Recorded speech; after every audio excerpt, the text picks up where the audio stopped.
Let me say warmest greetings to your sisters and brothers, and welcome to the Pan-African People's Phone-In.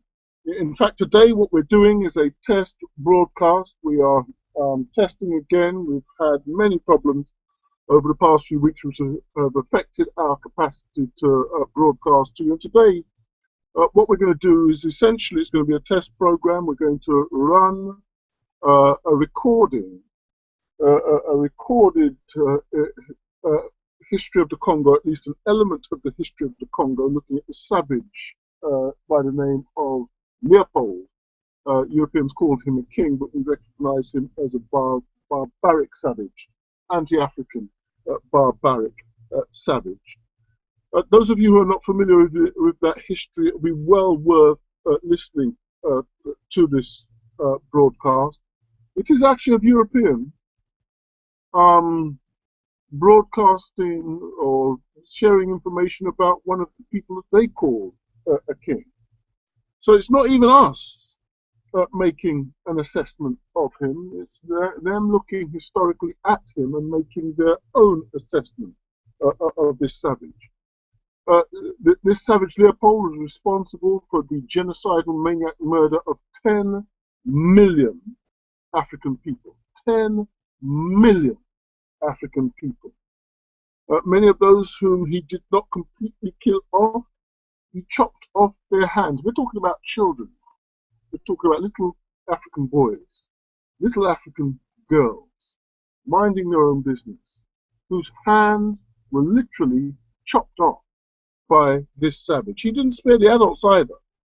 The adults also had their hands chopped off. That's if they were lucky enough not to be murdered by this maniac. So it's important that we have an understanding of this history. We're not going to follow the usual structure for the program. There will not be, for instance, a libation corner in this week's program. We'll be going more or less straight into the history of the Congo. But the history of the Congo has got to, or this element of the history of the Congo has got to be looked at within the context of the partitioning of Africa. We haven't got time to go into the detail of the history of the partitioning of Africa at this time, except to remind people that in 1884 to 1885, Africa was partitioned in the dining room of a character by the name of von Bismarck in Berlin. Von Bismarck, who was in charge of Germany at that time, who was the leader of Germany at that particular point in history. They basically got a great big map of Africa, put it on his dining table, massive dining table, and then drew lines all over the African continent, and agreed stealing zones between themselves. You know, one set, you know, the British decided that they would steal from these parts of Africa. The French decided they would steal from those parts of Africa. The Germans decided they would steal from another part of Africa, and so on and so forth. So there were stealing zones all across the African continent, which was agreed by the barbaric people who sat around the table in Berlin between 1884 and 1885. In fact, it was October 1884 until February 1885 that it took for them to sit down and carve up Africa between them. And when we look at the map of Africa nowadays, we notice that some of the borders are just straight lines. You know, they just took a ruler and drew lines down Africa, across Africa. And the reason for that is that literally that's what they did. They just drew lines across the continent of Africa and agreed stealing zones.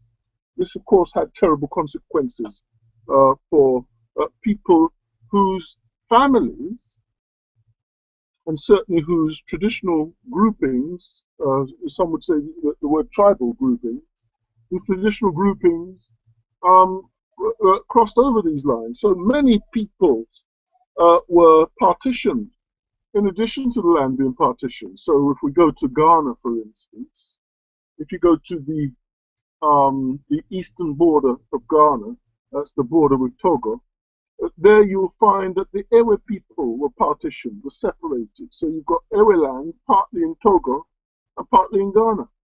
And you have the ironic situation where some people will have their kitchen in Ghana and their bedroom in Togo. It's an absolute, it's just complete, total, and utter nonsense. And you have those kinds of individual situations, but of course families were partitioned by these lines also. And all kinds of chaos was created by the Europeans who sat in that Berlin conference and drew lines across the borders of Africa. And one of the consequences of that was that the Congo was, in that partition of Africa, given to this savage by the name of Leopold, who then heaped one of the most barbaric kinds of colonialism to humanity on our people in the Congo. Now, I won't say much more now. We may, you know, stop the recording from time to time and make comments. But we'll go mainly into the program. Let me just say this, that people are free to ring in and make comments if you choose to. If you're in Britain, and incidentally, we're not broadcasting from Britain at the moment. We're broadcasting from Europe, but not Britain right now. The number to ring, and it is a number, a British number, is 0208 144 45 47. So even though we're not broadcasting from Britain at the moment, you can ring that British number and you can come directly through to us live on air. That's 0208 144 45 47. We've also set up a US Satan number for sisters and brothers in US Satan who might want to ring in and make comment. And let me just see if I can remember that number now. That number is +1 for US Satan, but it's 585 300 5329. That's the number. If you're in US Satan, you can ring in on that number, and that should allow you to come through live on air. We haven't actually tested that number yet, but that number should be directly linked into the studio, a live on air number. So anybody in US Satan, anybody in Canada, can now ring directly into the Pan African People's phone in on 585 300 5329. That's 585 300 5329. So there are a couple of lines there. If you're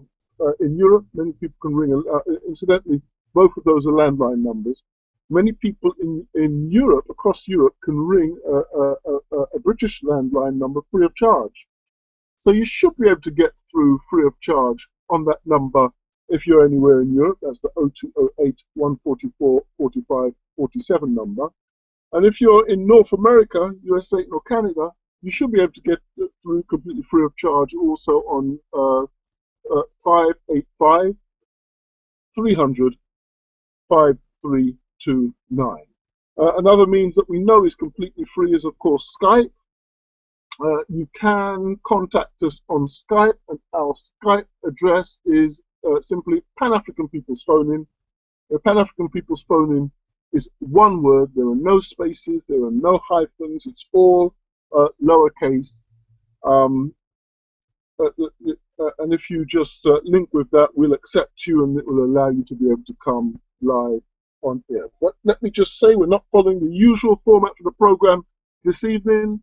We are going to look at the history of the Congo. The reason why we're looking particularly at the history of the Congo at this time is because this week is independence for the Congo. What does independence really mean? Well, we won't be going into that in great depth today, unless, of course, people ring in and take the conversation in that direction.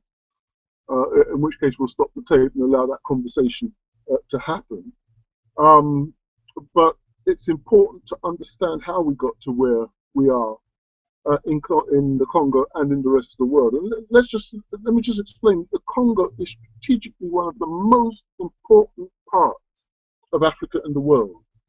And the reason for that is the Congo is the richest part of the richest continent in the world. We must always have that clearly focused in our minds. This is why the enemy is so determined to grab hold of it and to keep it under its control, because it is the richest land in the world. It's the richest part of the African continent. The African continent is the richest continent in the world, and basically, if you control the Congo, you are a considerable way towards controlling or becoming the most powerful force in the world. I think that's enough for me. For now, as I said, we're not going to go into the libation corner and do the usual thing. What we'll do now is follow this history of the Congo, and you'll hear immediately the title, which it was BBC that produced this documentary, the title which the BBC gave to this piece. White King, Red Robber, Black Death. White King, Red Robber, Black Death. That was the language which they used to describe it, not us.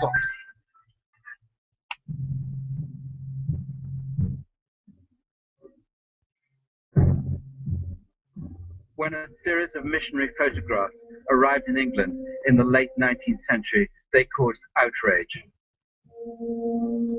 The mutilations had been strategically photographed against white for maximum impact. The children came from the Congo, but the man accused of their suffering was white, European, and royal.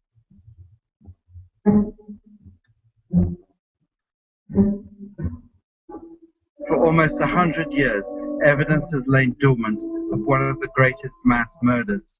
Millions of Africans died in one man's quest for wealth and glory. Until Adolf Hitler arrived on the scene, the European standard for cruelty was set by a king. Leopold II, King of the Belgians, was the personal owner of 1 million square miles of Central Africa and King Sovereign of 20 million Africans.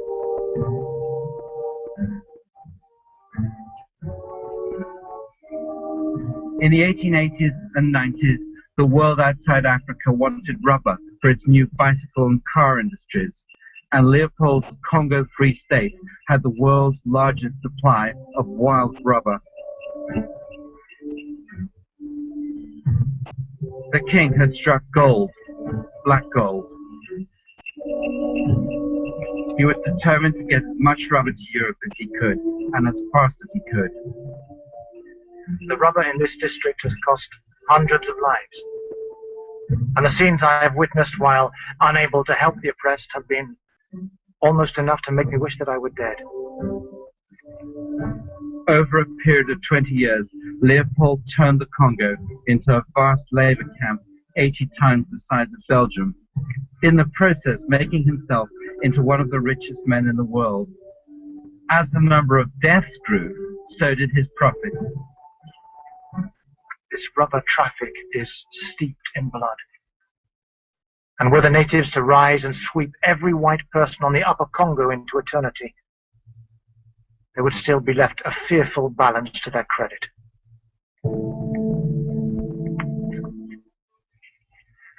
But the longer the king stayed in the Congo, the greater the evidence against him. Missionaries, travelers, and the victims all added to the clamor for the king to be stopped. Nasima mikolo misato tozongi na mboka tomoni bipembe libanda ya lopango ezinga ndako ya nkumu tomoni na singa moko bakangi na katikati ya zete mibale makata sambo euti ya epai ya mobali. Singa wana ekangamaki na likolo.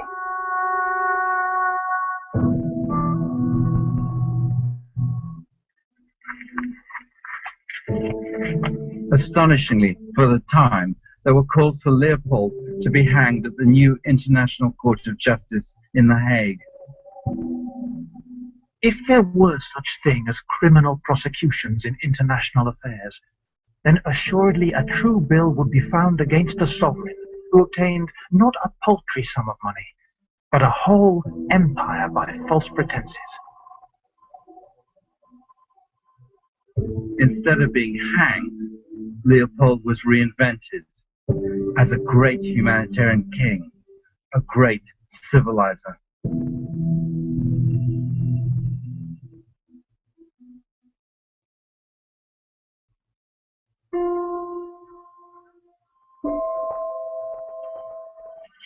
The Congolese historian Elikia Ambokolo believes that the truth about Leopold's crimes was deliberately hidden to protect Belgium and Belgian interests in the Congo.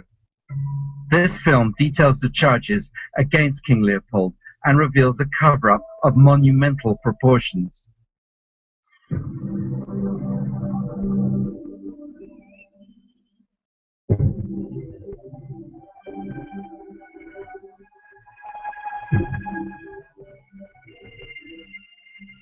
The signs of the wealth that Leopold amassed are everywhere in Brussels, and on an enormous scale. The king built the Cinquantenaire to celebrate the country's 50th anniversary. It's become part of the national identity. The Cinquantenaire is a very expressive symbol of Belgium and of the proud Belgium. In fact, King Leopold paid for it with his own money, but he didn't say so openly, because this would prove that, first of all, he had a lot of money. People would ask questions where it came from, and then he would have to admit that it came from the Congo. So the Cinquantenaire symbolizes this lie about Belgium and about the royal implication in politics about the colonial exploitation.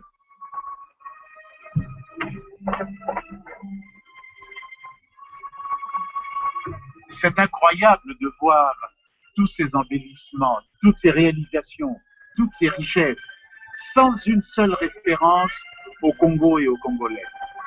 Après tout, si Léopold II a pu entreprendre tout ceci, c'est grâce à la richesse du Congo, au sang des Congolais, aux souffrances des Congolais, à l'exploitation du Congo. C'est incroyable, cette manie d'effacer le Congo.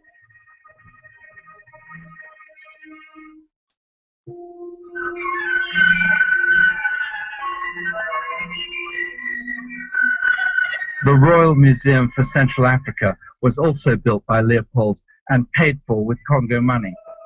It's a vision of Africa through Leopold's eyes and with a huge dose of homage. Homage to Leopold, who gave the Belgians a colony, and homage to the pioneers who died carrying out the king's wishes. White conquest is mythologized as benevolence, as bringing civilization to the Congo. Cet endroit laisse un sentiment étrange, un mélange de gêne, de surprise et d'incrédulité. Partout revient le même message. Au Congo, les Belges n'ont fait que de bonnes choses, de très bonnes choses. Ce message à usage interne s'adresse aussi au monde extérieur et dit en substance ceci: reconnaissez donc l'œuvre civilisatrice de Léopold II au Congo. Reconnaissez la légitimité de la présence belge au Congo. On m'accuse d'avoir fait fusiller un indigène, ligoté à un arbre. Je suis également accusé d'avoir mené une attaque contre un village, au cours de laquelle beaucoup de Noirs ont été tués. On m'accuse d'ailleurs, ainsi que 5 autres Blancs, d'avoir tué 150 personnes, d'avoir pendu en forme de croix des femmes et des enfants, ainsi que d'avoir coupé les organes génitaux et les têtes d'hommes pour les attacher aux palissades.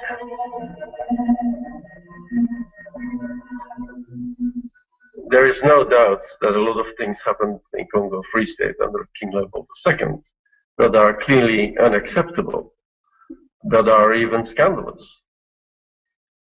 But one has to look at the sign of the times, and the sort of none of the colonial powers in those days were really softies and had a fairly human approach. I mean, only look at what the Brits and the French and the Dutch who introduced slave trade, or the Germans were doing.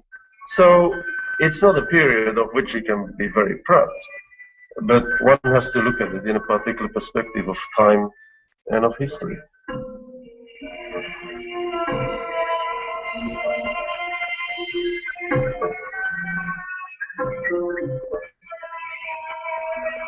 Leopold's Congo was a prison state. Africans had no rights, no justice, and no freedom. They were there to serve a voracious European king. Thousands of miles away, Leopold was content that the end always justified the means, and the end was to make money.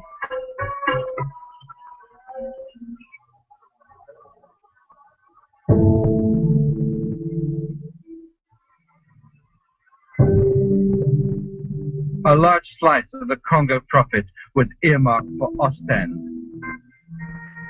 Leopold set about turning a seaside village into a rival to Queen Victoria's Brighton. Ostend was going to be his most expensive architectural project.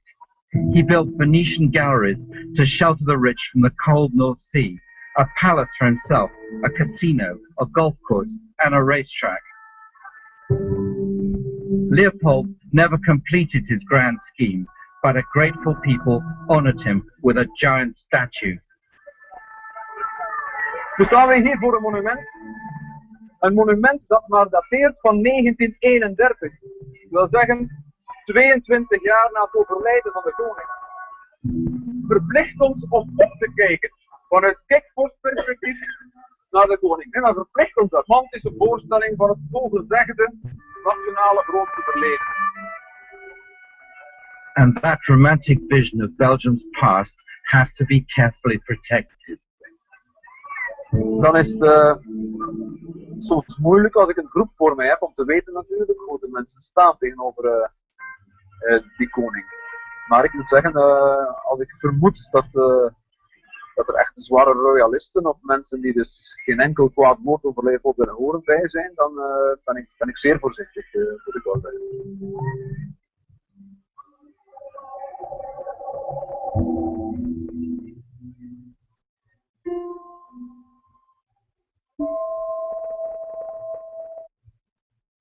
Once Leopold dominated Kinshasa too, but in the last years of his reign, the Congo was handed over to the Belgian state, which gratefully held control in his name for half a century. Et c'est ainsi qu'au cœur de l'Afrique noire, la Belgique réalise le rêve d'un grand roi.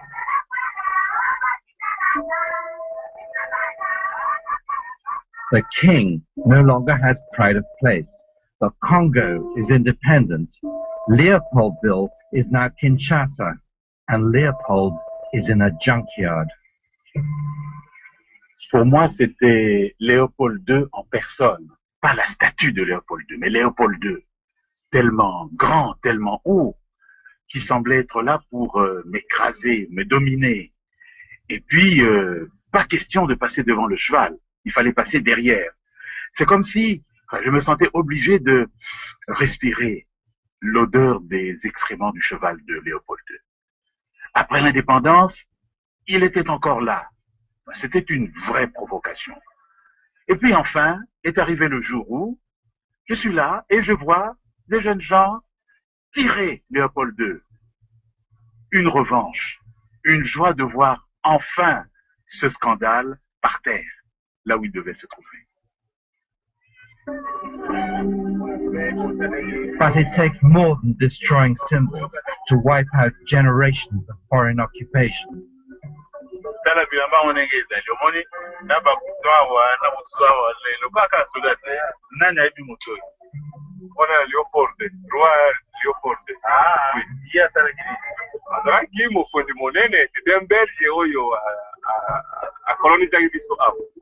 Donc biso na ye toza na likambo bon aza noko na biso ye nde moto aleki colonisation na biso te moto aleki biso civilisation ezali ye. Leopold once wrote, "A people which is content with its homeland and which dreads even the shadow of a conflict lacks the characteristics of a superior race." A Belgian officer had been dispatched with a force of some 50 or 60 men to capture a chief. In rummaging in the huts for plunder, they came upon two women, a mother and daughter, who had not had the time to get away. They were brought up before the officer, who demanded of them where the chief was in hiding. They either did not know or would not tell.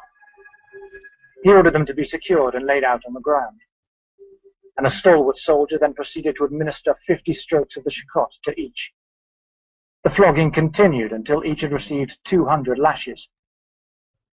Finally, this Belgian officer ordered his men to cut off the breasts of the women and left them to die where they lay.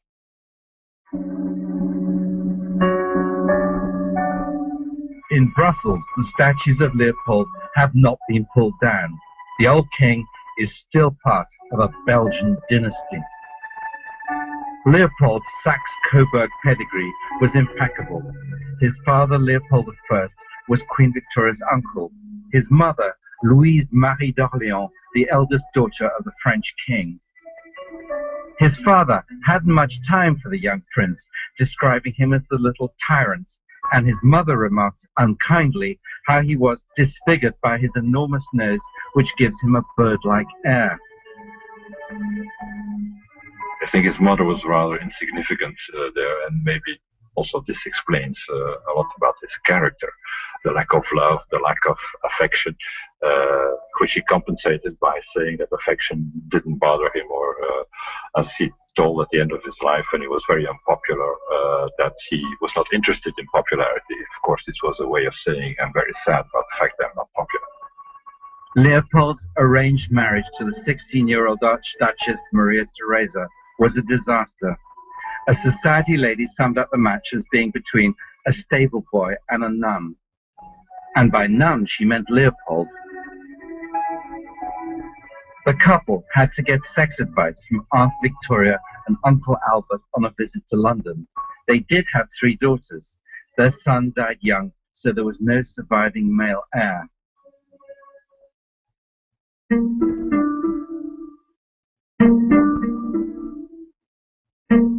At the start of his reign, Leopold proclaimed, "My ambition is to make Belgium greater, stronger, and more beautiful." He had no doubts that the country needed improving. Leopold did always complain that Belgium was a small country with small people, but he certainly wasn't a small king. I mean, not only was he extremely tall, but I think he had enormous ambitions for himself. And I think he felt resentment about his relatively low and humble role within the Saxe-Coburg dynasty. I mean, he really wasn't very important compared with Victoria, compared with the Kaiser. And I think that he therefore felt that personally, if you like. I mean, he was somebody for whom l'État was definitely c'est moi, and therefore the elevation of Belgium was necessarily the elevation of himself. Like his father, Leopold believed that having a colony was the way to achieve greatness. Leopold I made over 50 attempts to get a colony, all to no avail. His son was going to be more successful. Even before Leopold became king, he had sent the Belgian finance minister a piece of marble from the Acropolis inscribed, "Belgium must have a colony." Leopold II leefde in de tweede helft van de 19e eeuw. En in feite was hij 100 jaar achter op de ideeën. Engeland, of Groot-Brittannië als je wil, Frankrijk, Nederland, op dat moment in het laatste kwartaal van de 19e eeuw, dachten unaniem dat een kolonie geen geld moest opbrengen op de eerste plaats voor het moederland, maar dat het moederland zelf moest geld investeren en met de winst die daar gemaakt werd ter plaatse moest houden voor de administratie, voor het leger, voor de ordehandhaving en voor de inlandse bevolking. Nu Leopold II dacht er helemaal niet aan. Het moest geld opbrengen voor het moederland en niet vice versa. Leopold set about buying his new colony.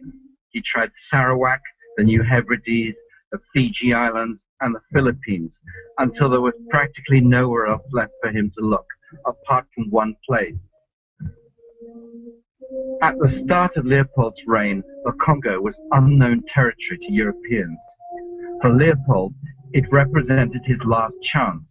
The Congo was to be his new colony, at any cost.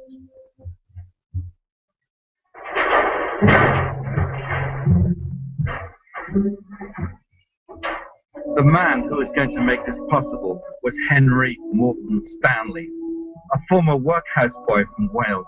He had made himself into one of the greatest explorers of the age, and one of the roughest.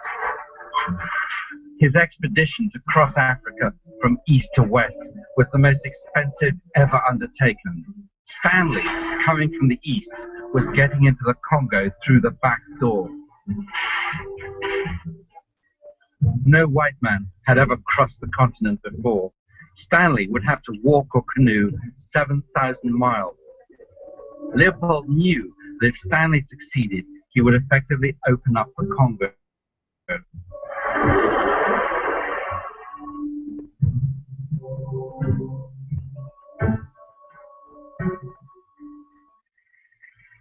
In the 19th century, London was the epicenter of colonization.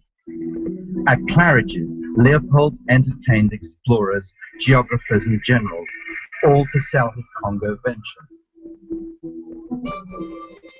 He went to see his Aunt Victoria and gave the Queen more of the same spin. He told her, "I have sought to meet those most interested in bringing civilization to Africa."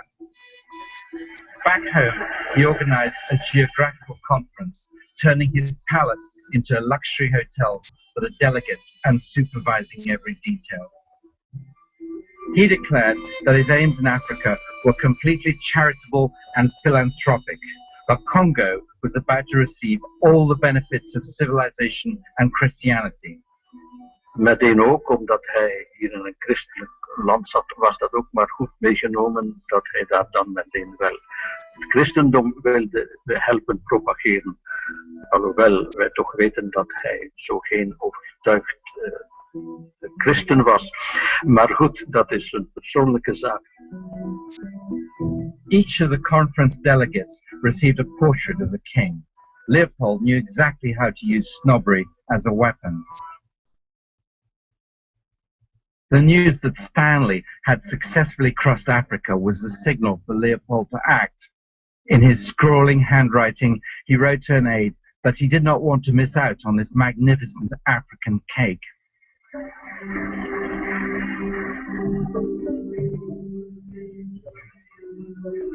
Stanley today, like Leopold, is unwanted in Kinshasa.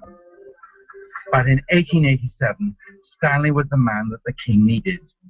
Under the guise of a charitable organization, the International Africa Association, Leopold hired Stanley to make the Congo fit for a king. La réputation de Stanley est celle d'un bâtisseur, d'un pacificateur, d'un constructeur. En réalité, ce qu'il a fait, c'est d'abord de casser, de briser, de détruire tout ce qui existait avant. Et à la place, c'est vrai qu'il construit quelque chose de nouveau, une logique marchande et une logique politique. Et ce nouveau système, il le met au service de l'Occident et en particulier au service du roi Léopold II. Stanley established a network of steamers, built roads and bridges, and even a small railway. He soon earned the name Bula Matadi, the smasher of rocks. But behind Stanley's back, Leopold was changing the Charitable African Association into a commercial company. His new Congo Association would be run exclusively for profit. He wrote to an aide, "Care must be taken not to let it be obvious that the Congo Association and the African Association are different. The public doesn't grasp that." The king issued new orders. He now wanted official treaties to show that the Congo belonged to him. Stanley was told to get the chiefs to sign up. Stanley's men used bribes and trickery to obtain the Congolese chiefs' agreement. They claimed that the white man even had power over the sun. Unscrupulous though Leopold was, he realised that he needed to have some veil of legality. And Leopold was very clever. He'd investigated the precedents for this. He'd looked at the sultans of Sarawak.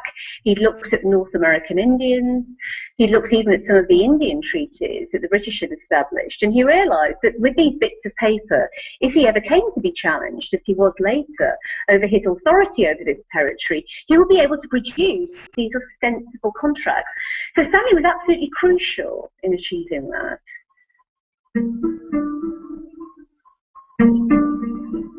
Having tricked the Africans, the king now set about convincing the European powers that he should be allowed to own this vast African colony. This time, it wasn't magic, it was diplomacy.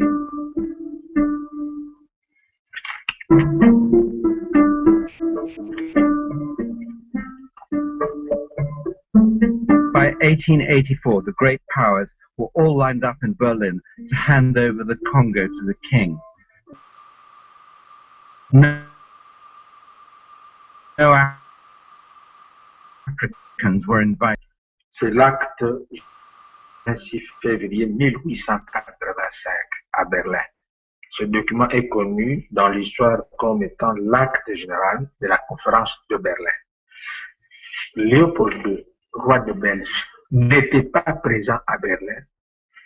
The conference gave Leopold everything he wanted. It's very remarkable to see that King Leopold managed to trick the great powers at that time. Would be free trade, that if there was anything to be gained, and there was quite some remorse afterwards in other countries that he got away with it, but he did.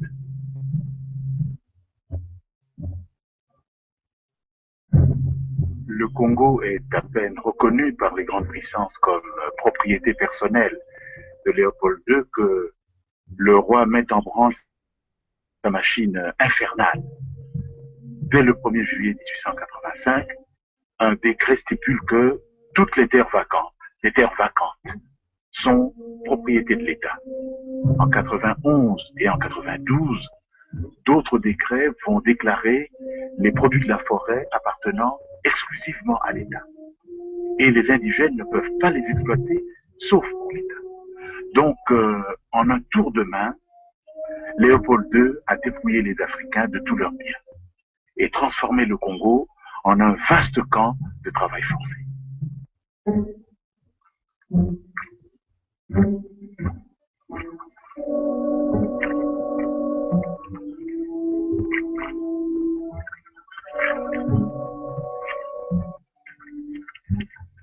To enforce his rule, the sovereign king had created an army. In time, it would be 16,000 strong, equipped with modern Belgian-made automatic rifles. The novelist Joseph Conrad was in the Congo Free State from the start. As a result of what he saw there, he wrote Heart of Darkness. They grabbed what they could get for the sake of what was to be got. It was just robbery with violence, aggravated murder on a great scale, as is very proper for those who tackle a darkness.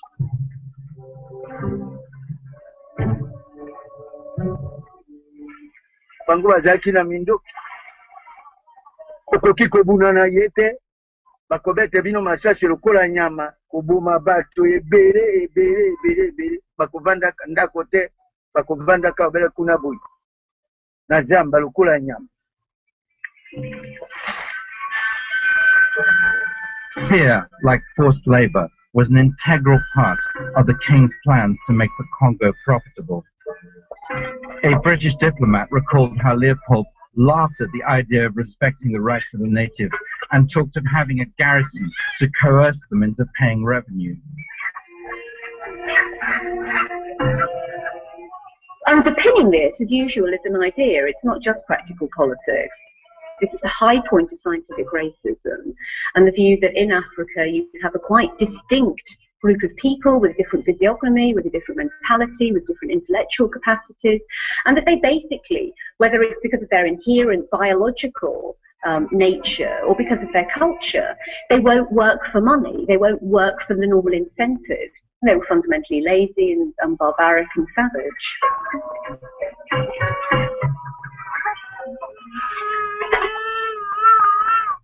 Toute l'entreprise de Léopold II repose sur une profonde contradiction. D'un côté, il veut réaliser ce rêve merveilleux qu'il a fait, ouvrir le corps du continent africain au commerce, amener les Africains au christianisme, imprimer au Congo les marques du progrès de la civilisation. Mais sur le terrain, c'est le contraire. Partout, c'est la terreur qui règne, l'appât du gain. Partout, c'est la chasse à l'homme. Pour les Africains, c'est certainement la nuit la plus noire. Le rêve s'est transformé en cauchemar.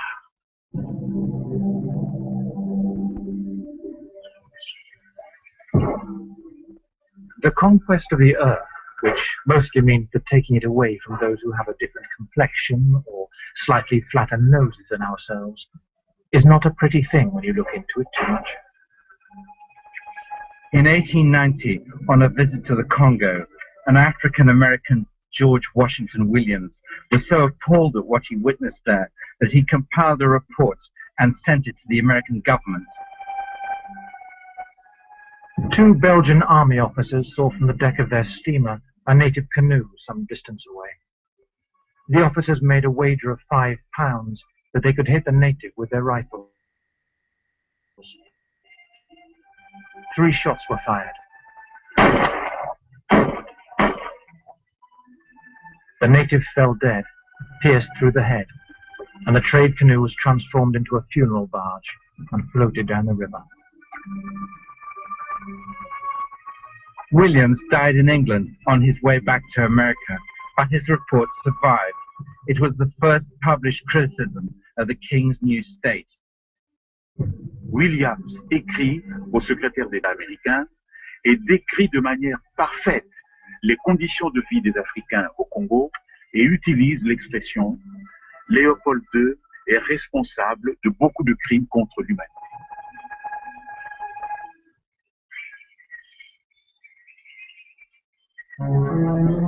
But despite Leopold's armed soldiers and his labor camp methods, the Congo was not paying its way, and it was crippling Leopold's finances. As the months went by, the king was getting increasingly desperate. What saved Leopold was the demand for cars and bicycles. When John Dunlop, an obscure Scottish vet, invented the first pneumatic tire, suddenly there was a huge market for rubber, and the Congo had rubber. Een mirakeloplossing is uit de lucht gevallen als in 1893 men begonnen is met de rubberkoers. Hij kon dat niet voorspellen dat er daar rubber was, en in zo'n grote mate, en dat die rubber ook enorme prijzen ging halen op de wereldmarkt. Dat kon hij niet voorspellen.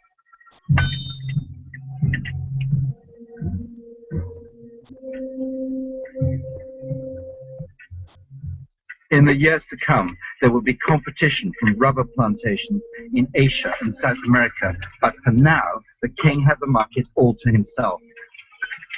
The more rubber he could get to Europe before the new plantations came on stream, the greater the killing.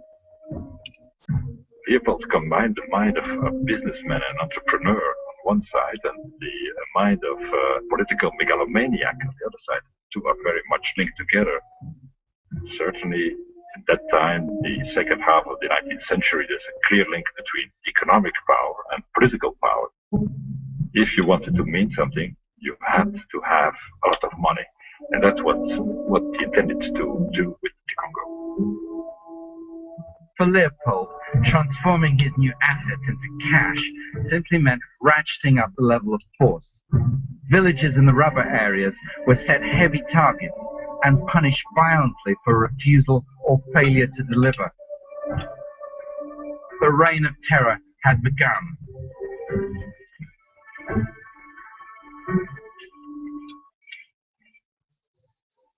10 avril 1895. 6 indigènes tués.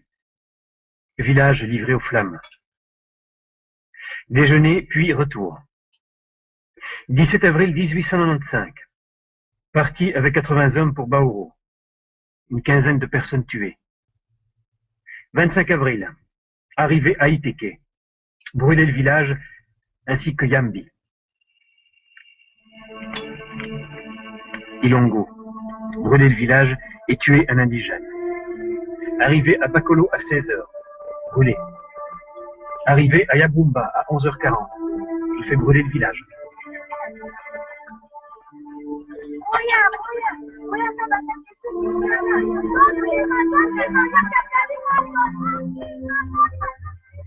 Arrivé à Likombe à 3 h. Tout à coup, nous sommes attaqués. 2 soldats sont tués à côté de moi. Après quelques instants d'une fusillade bien nourrie, les indigènes prennent la fuite en laissant 13 des leurs sur le terrain. Je fais mettre le feu aux cases.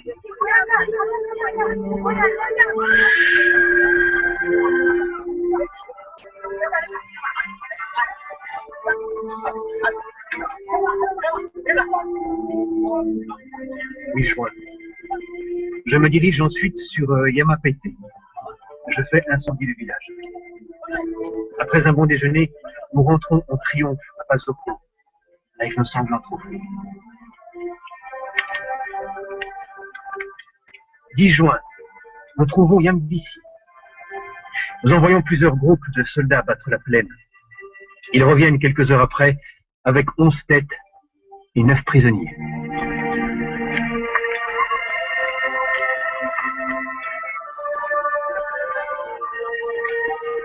Le 22 juin, on nous amène 3 prisonniers dans la matinée. 3 autres vers le soir et 3 têtes sont apportées. Un homme de Bomané, parcourant la forêt en appelant un grand cri sa femme et son enfant égarés, reçoit une balle d'une de nos sentinelles. On nous apporte sa tête. Jamais j'ai vu une telle expression de désespoir, d'effarement. Nous faisons incendier Yambisi.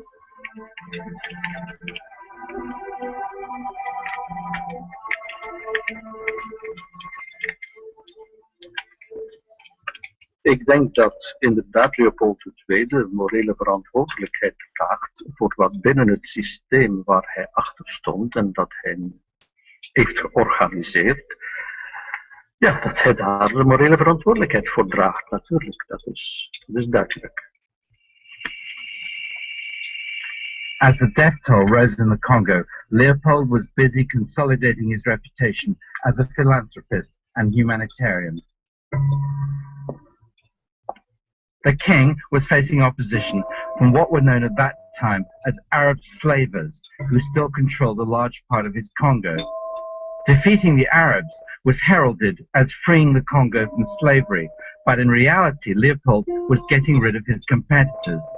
The Royal Army Museum in Brussels represents the Arab campaign as a proud moment in Belgian history. Leopold built this museum too. Leopold also made sure that Belgian deaths in the campaign were not wasted. Combat fatalities were recreated as patriotic martyrs. Congolese deaths in the king's race for rubber were completely ignored. King Leopold certainly did not deliberately go into sort of murder or whatever. King Leopold was part of a regime and part of an economic sort of system that basically considered that part of the work as his private property and that he could rule as he wished. And King Leopold also, he was a man of vision. You can strongly disagree with his vision, but he did have a vision. And Congo, of course, whether you want it or not, but that's meant a lot to the Belgian economy. So, for Belgium, there has been huge benefits to the involvement in Central Africa.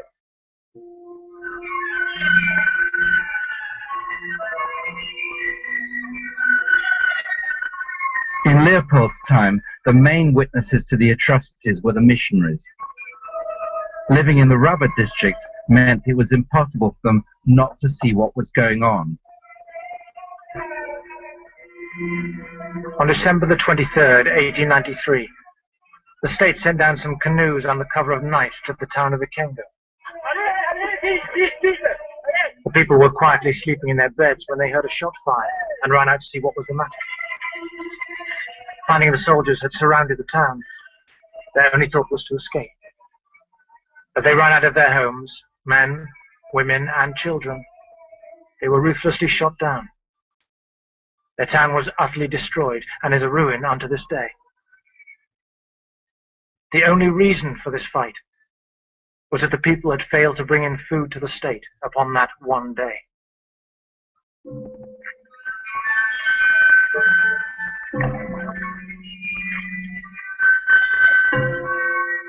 At first, the missionaries wrote privately to each other about the cruelties they had seen traveling around their areas. But after a while, they started writing to their home missions. The poor people are crying out against the cruel oppression of the state, and well they might. I can scarcely keep my tongue silent when I hear of and see such villainy. We are 700 miles from the coast, and the officers act as though they had a free hand and could do as they please. Their conduct is bringing disgrace on the name of civilization. The first mission station in Leopold's Congo was at Bolengi on the equator, where Stanley had established his first post, and it was not Belgian. British and American Protestant missionaries were making the running in the race for Congolese souls, and they were less likely to keep quiet. In 1895, a missionary on leave in London did go public, but was forced to remain anonymous. He feared for his safety when he went back.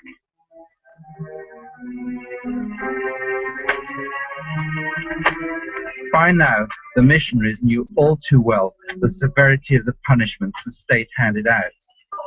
They saw how villagers were flogged with a shikot, a whip made of rhinoceros hide dried in the sun till it could rip a man's skin to shreds.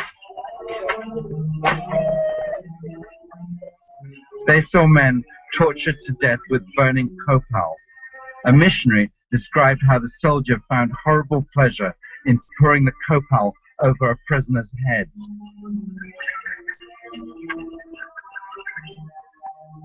La potence est dressée. La corde est attachée trop haut. On soulève le moricaud et on lui passe le nœud coulant. La corde tourne pendant quelques instants, puis craque. L'individu est à terre qui gigote. Un coup de feu dans la nuque et le tour est joué. Pas la moindre impression cette fois. Et dire que la première fois que j'ai vu administrer de la chicotte, j'en ai pâli d'effroi. L'Afrique a du bon tout de même. Et j'irai au feu maintenant comme à une noce. Soon, one of the missionaries at Bolangi reached the point where he had to go public. What he had come across went beyond anything he had ever imagined. His reports first appeared in a missionary magazine, but soon found their way into national newspapers in Europe. The Reverend Sjöblom was the man who first revealed to the world the state practice of cutting off hands. When I crossed the stream, I saw some dead bodies hanging down from the branches in the water. As I turned my face away at the horrible sight, one of the native corporals who was following us down said, "Oh, that's nothing." A few days ago I returned from a fight and I brought the white man 160 hands, and they were thrown into the river. That was about the time that I saw a native killed with my own eyes. The soldier said, "Don't take it to heart so much. They kill us if we don't bring the rubber." The commissioner has promised us that if we have plenty, he will shorten our service. I have brought in plenty of hands already, and I expect my service will soon be finished.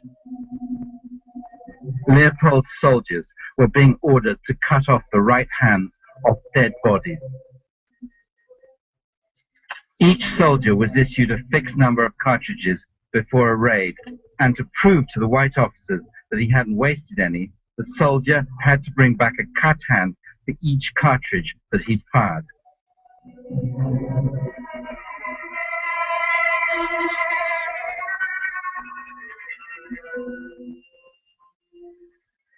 Maboko hana kukata awa huyo bakata kiliboso kukata maboko awa bongo bitumba oyo ba mindele ba memaka na bino bobundaki na bango obula mindele to makasi wa makasi uche bali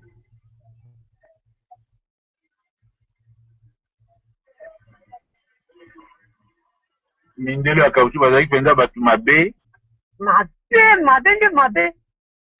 mabe luka tukuluka mabe kokoto na jamba bokoti na jamba te bokubika wapi tayari sikamu munene bongo wana bazosenga bomemelaka bango kautu ntango nyonso kausuto mono kimpasi mpenza.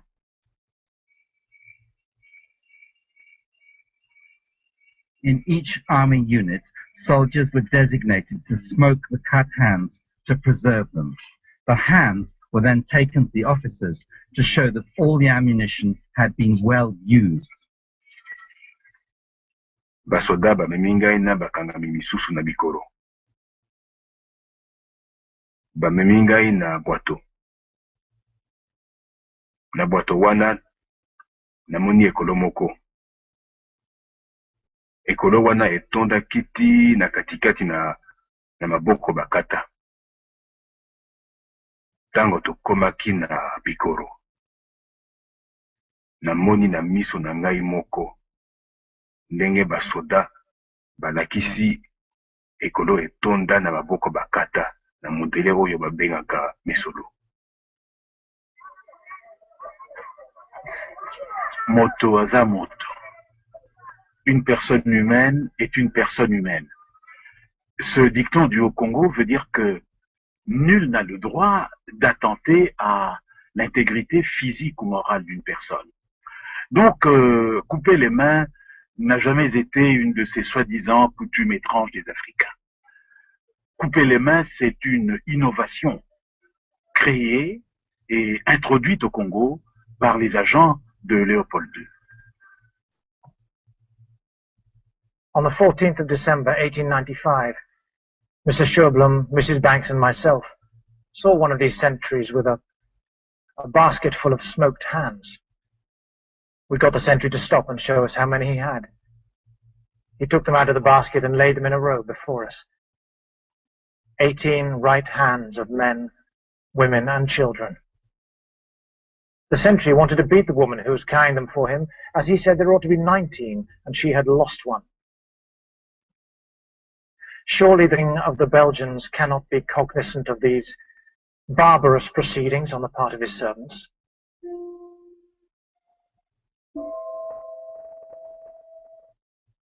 A confidential letter sent by a courtier to the chief executive of the Congo Free State revealed that Leopold was angry about being criticized for the cruelties in the Congo. But the letter also quotes the king as saying, "I know that atrocities are being committed in the Congo. It is useless to try to deny it." I think one can assume that he knew, maybe not all the details, but that he knew that the system of exploitation of the rubber in the Congo had gruesome effects. The point is, did he consider it gruesome? Probably not. He thought this was the price that has to be paid for economic development or whatever. He didn't care very much. He thought that the profits were more important.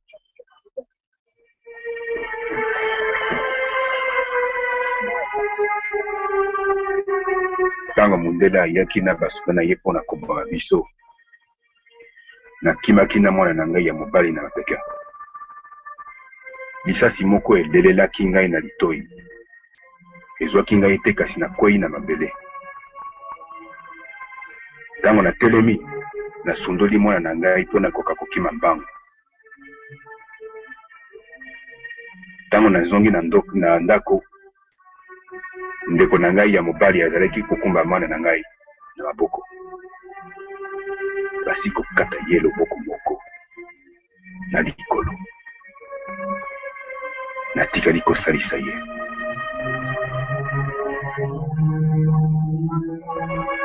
When soldiers had wasted bullets, they would cut hands from the living to account for the missing cartridges. A canoe carrying state prisoners and a basket of cut hands called the Protestant mission. The prisoners told how one girl who had had her hand cut off was still alive. The girl's brother was one of the prisoners. A mission boy told me that he'd heard one of the prisoners saying that his mother had been killed, and that he recognized his young sister's hand in the basket. This mutilated child had fled into the bush with her mother and had stayed by her dead body. 3 days later, the child's father came to the mission, and Mr. Clark sent some men with the father, and they found the child and brought her to the mission. But 6 months later, the girl died.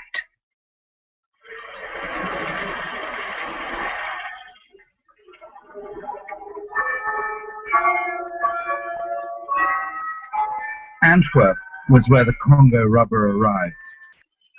According to legend, the city's name comes from a confrontation between a Roman soldier and a giant who also cut off hands.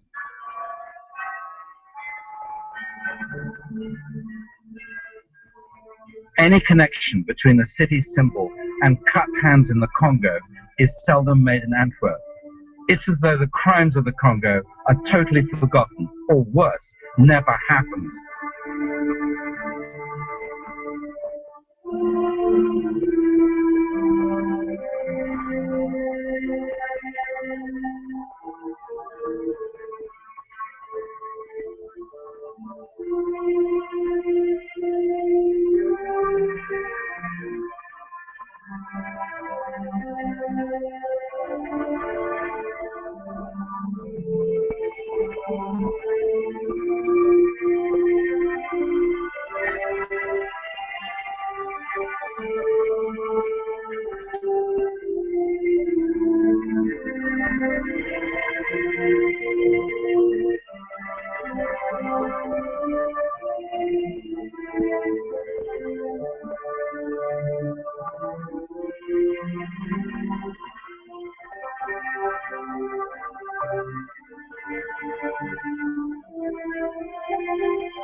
Un bilan humain, rien ne l'exprime mieux qu'un adage des gens de l'Équateur.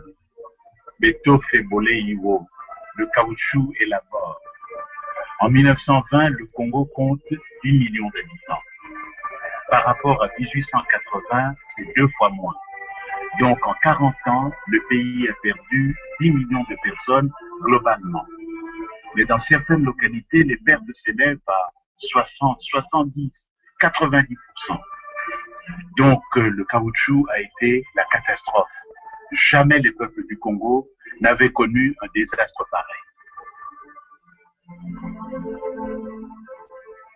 Daniel van Groenwegen's expose Red Rubber brought the atrocities to Belgian attention in the 1980s, and he faced a barrage of criticism.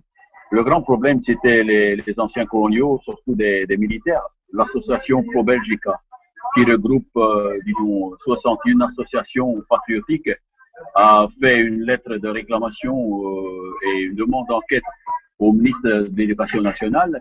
À ce moment-là, j'étais professeur à l'Athénée ici à Ostende, où on est maintenant. Alors là, il disait que ça insultait le roi, etc. Il voulait vraiment ôter mon pain. Donc il m'accusait des pires méfaits contre les Léopold. Van Groenwegen had spent 10 years researching the Congo Free State and getting little encouragement in Belgium. The surviving records of Leopold's Congo are kept underground by the Belgian Ministry of Foreign Affairs. You can look, but you can't touch. Many of the documents here are considered too sensitive to be released, even today. On ne pouvait même pas voir l'inventaire. Très souvent, elles amenaient donc, des portfolios qui étaient mis vides. Hein. Et puis le soir, beaucoup de chercheurs devaient laisser leurs notes et le lendemain matin, ils les recevaient, mais avec des pages retirées, parce que c'était top secret, c'était raison d'État, etc., etc. The king, it seems, is still protected by his subjects. The rape of a country and countless deaths are nothing compared to preserving the image of royalty. And anyway, it all happened a long way away in a far-off place.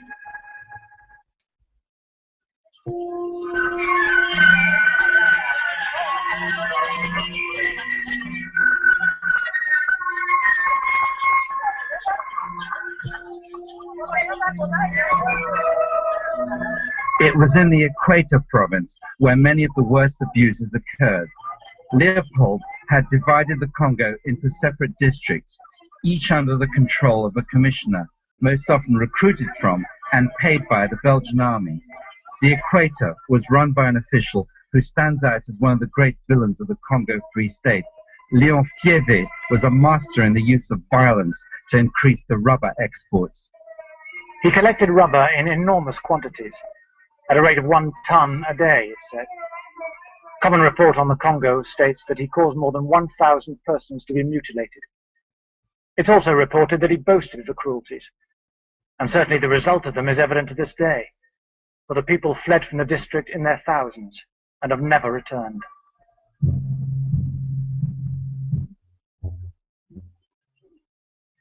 Léon Fiévé was districtscommissaris in Equateurstad en hij schrijft in een rapport aan de gouverneur, zegt hij, kijk, ik heb 1300 mensen gedood. We hebben 162 dorpen volledig verwoest. Er zijn brand gestoken, de plantaties van de mensen, de moestuintjes, allemaal afgehakt, zodanig dat ze in feite gaan uithongeren. En zegt hij, de chefs hebben allemaal beloofd van rubber te leveren. We hebben hen gezegd dat ze dus een 1500 mandjes moesten brengen van ongeveer 15 kilo. Dus laten we zeggen een kleine 25.000 kilo per maand. En hij antwoordde dat. Hij zei, ik heb maar 3000 en zoveel cartouches geschoten. When General Wahis, Governor-General of the Congo, made an official visit to the Equator region in 1896, even he called it the land of horrors. Fiévé had no qualms about the level of brutality. He perfectly understood that the state existed only to make money and that rubber was the key. For Leopold, Fiévé was the perfect employee, loyal, efficient and resourceful. Je réunis les chefs des villages voisins et leur ordonne de me rapporter un certain nombre de chikwang, du poisson, etc. Au jour convenu, pas de chikwang. Devant cette mauvaise volonté manifeste, je leur fais la guerre. Un exemple suffit, sans tête tranchée, et depuis lors les vivres abondent dans la station. Mon but est en somme humanitaire. Je supprime 100 existences, mais cela permet à 500 autres de vivre. Bendo baso basengeli kuyeba fieve lukula satana ikwate namonaki nazalaki elenge soda molulu kubatela mboka boyeka kukamata moleka monene kokotsa ukati na yangu batu zomi bakangamaki kukamata mabanga minene kukangama na moleka monene kutindika pe kubwaka kuibali kuya ya matope mamakambo mingi mabe mabotani yango wana tolingi kuyoka kombo na lisusu te.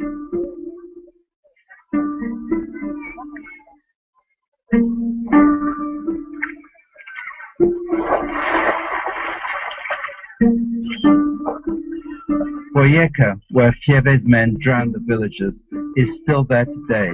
The people still make their living by fishing, still suffer from exploitation, war and poverty. In many ways, very little has changed since Leopold's time.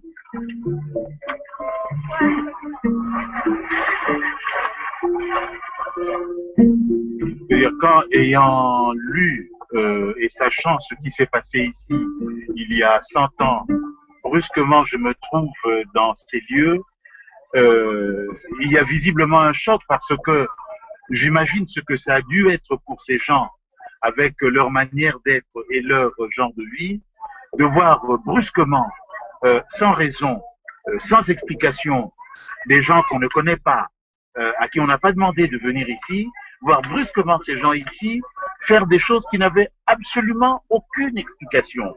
Ça, je crois que c'est le grand problème, c'est à la fois les atrocités et surtout quel sens donner à ces atrocités. Ça n'avait pas de sens et c'était complètement absurde. Et je crois que aujourd'hui, je ressens le choc que ces gens-là ont dû subir devant des choses aussi insensées, aussi absurdes. Pourquoi? Pourquoi nous? Pourquoi ici? Pourquoi maintenant?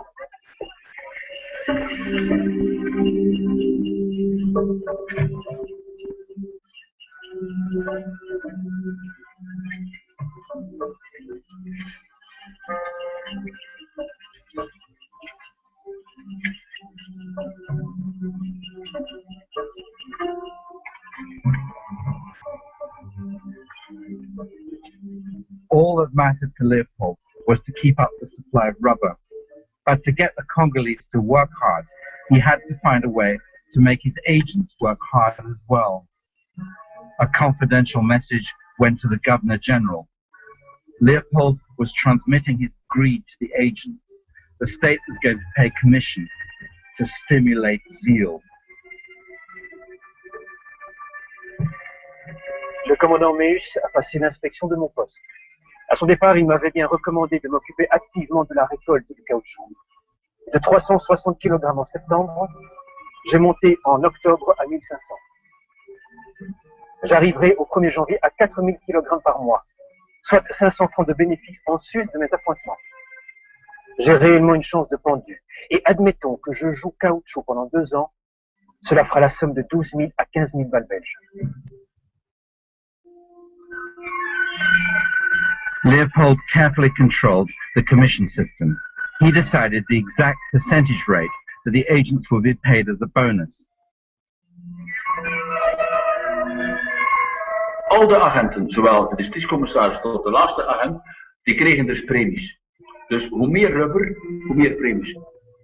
Dus die mensen, omdat zij zagen dat men kon moorden en branden en plunderen en statistisch doen, zonder dat er enig gevolg aangegeven werd van hogerhand, zonder dat er enig onderzoek volgde of zonder resultaten, dan dacht men dat het allemaal toegelaten was. En het systeem was werkelijk de wortel van alles. Daar ben ik volledig van.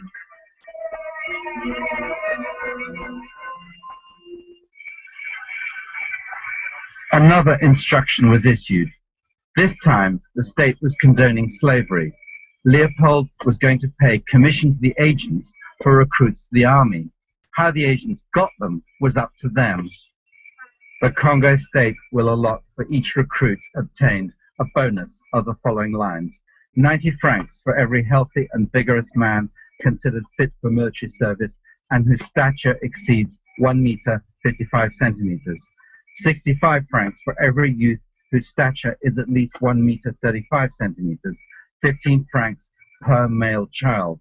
The male children must be at least 1 meter 20 centimeters in height and must be sufficiently strong to support the fatigues of the road. Native life is considered of no value by the Belgians. No wonder the state is hated. They talk of philanthropy and civilization. Where it is, I do not know.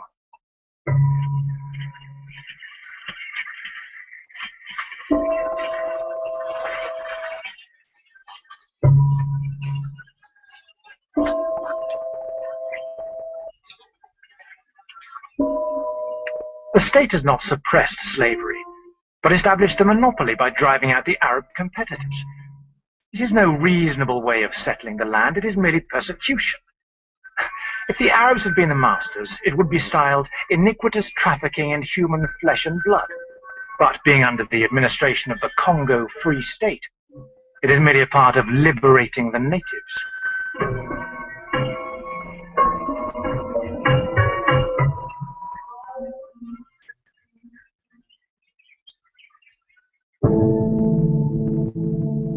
Charles Stokes, a British trader working for the Germans, was about to cause the king his first major political problem. Leopold was jealously guarding his trade in the Congo, completely against the agreements made with the European powers at Berlin. The king's orders were to enforce the monopoly fiercely.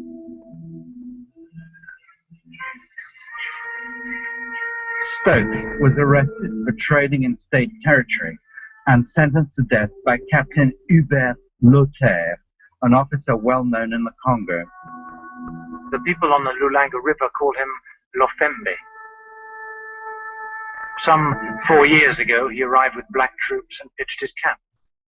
He sent over to the missionary to use his influence to get the natives back. The missionary, supposing he was dealing with an officer and a gentleman, induced the natives to come to the station. As soon as they did so, Lothaire and his men opened fire on them.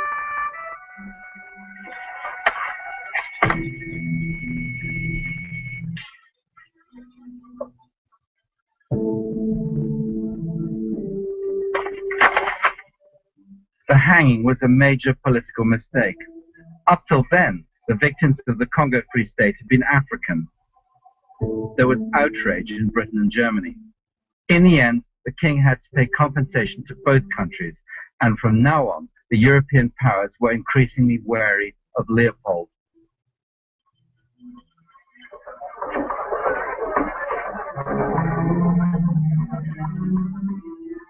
To tear treasure out of the bowels of the land was their desire, with no more moral purpose at the back of it than there is in burglars breaking into a safe.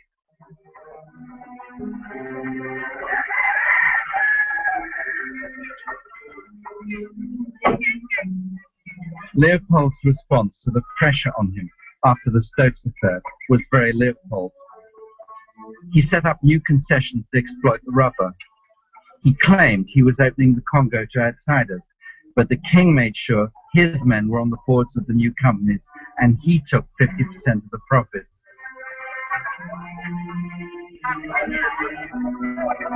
One of the concessions was given to Adir, the Anglo-Belgian rubber company at Bassan-Poussou. Here the rubber was dried before it was sent downriver to be shipped to Antwerp, and the concession companies had found new ways of maximizing profit.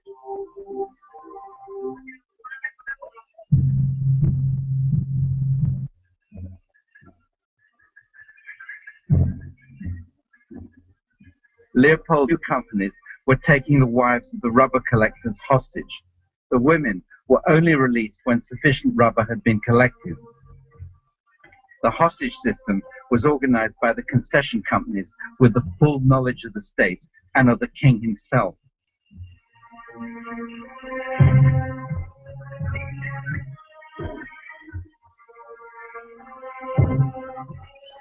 On official company forms, the names of the hostages were recorded, along with the details of their condition and the length of time they were to be detained.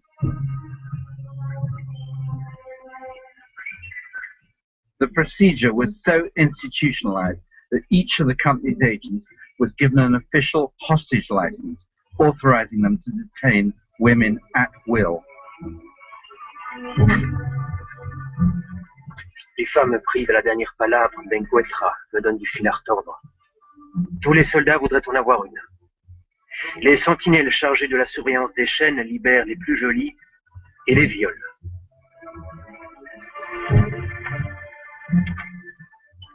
When a missionary asked a chief how many women had been taken hostage, the chief replied, "Count the grains of sand, white man."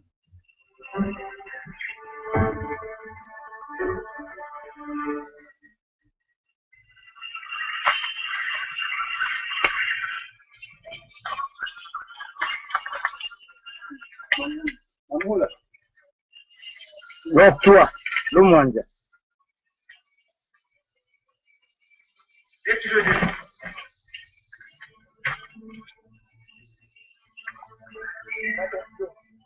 The moment of truth in Leopold's Congo Free State came once every 15 days when the rubber was handed in.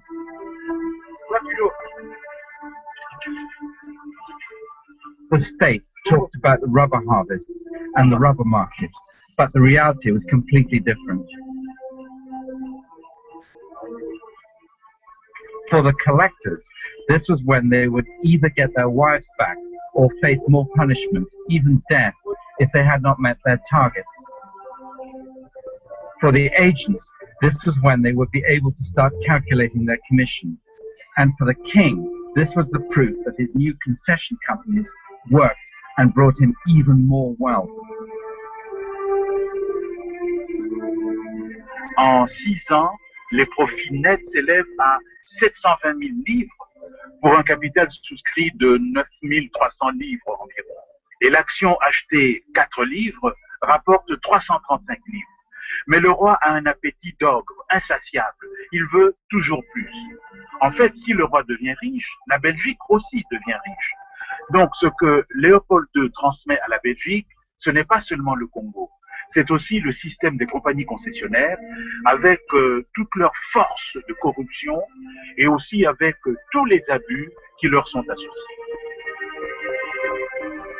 Leopold's stranglehold on the rubber market lasted for over 10 years, till the plantations of Asia and South America became serious competition.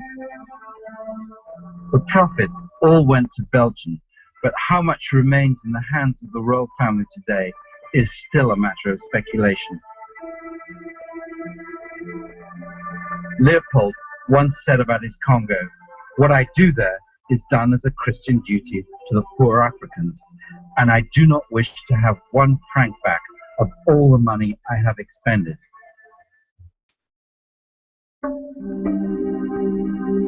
As the 20th century began, King Leopold found himself facing the first major challenge to his rule in Africa, and it came from London. En 1900, paraît dans The Speaker une série d'articles qui constituent un événement.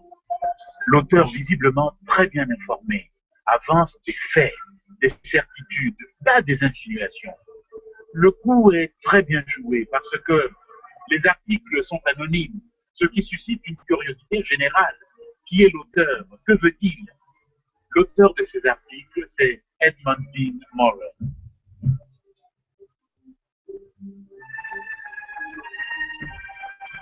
Edmund Dean Morrell is one of history's most underestimated heroes. He rose from being a shipping clerk to Leopold's foremost adversary. He didn't have Leopold's royal pedigree, but in everything else, Morrell was more than a match for the king.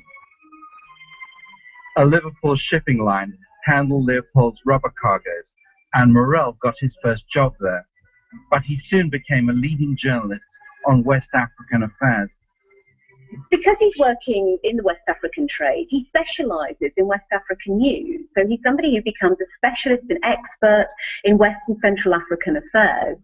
And when he becomes chief clerk to the Congo business, he's somebody who does a lot of to and froing between Antwerp and Liverpool, because Antwerp is where a great deal of the Congo trade is unloaded. At Antwerp docks, Morel started unravelling the truth about Leopold's Congo. He described it as stumbling upon a secret society of murderers. Morel est un expert du commerce colonial. Il est le premier à travailler sur les documents officiels de l'État indépendant du Congo et à faire parler ses propres statistiques. Avec lui, la protestation morale contre Léopold II cède la place à l'analyse du système, et une analyse implacable. Puisque l'argent n'entre pas au Congo comme investissement ou comme salaire, une seule chose peut expliquer les quantités de caoutchouc et d'ivoire qui augmentent. Cette chose, le cœur du système léopoldien, c'est le travail forcé.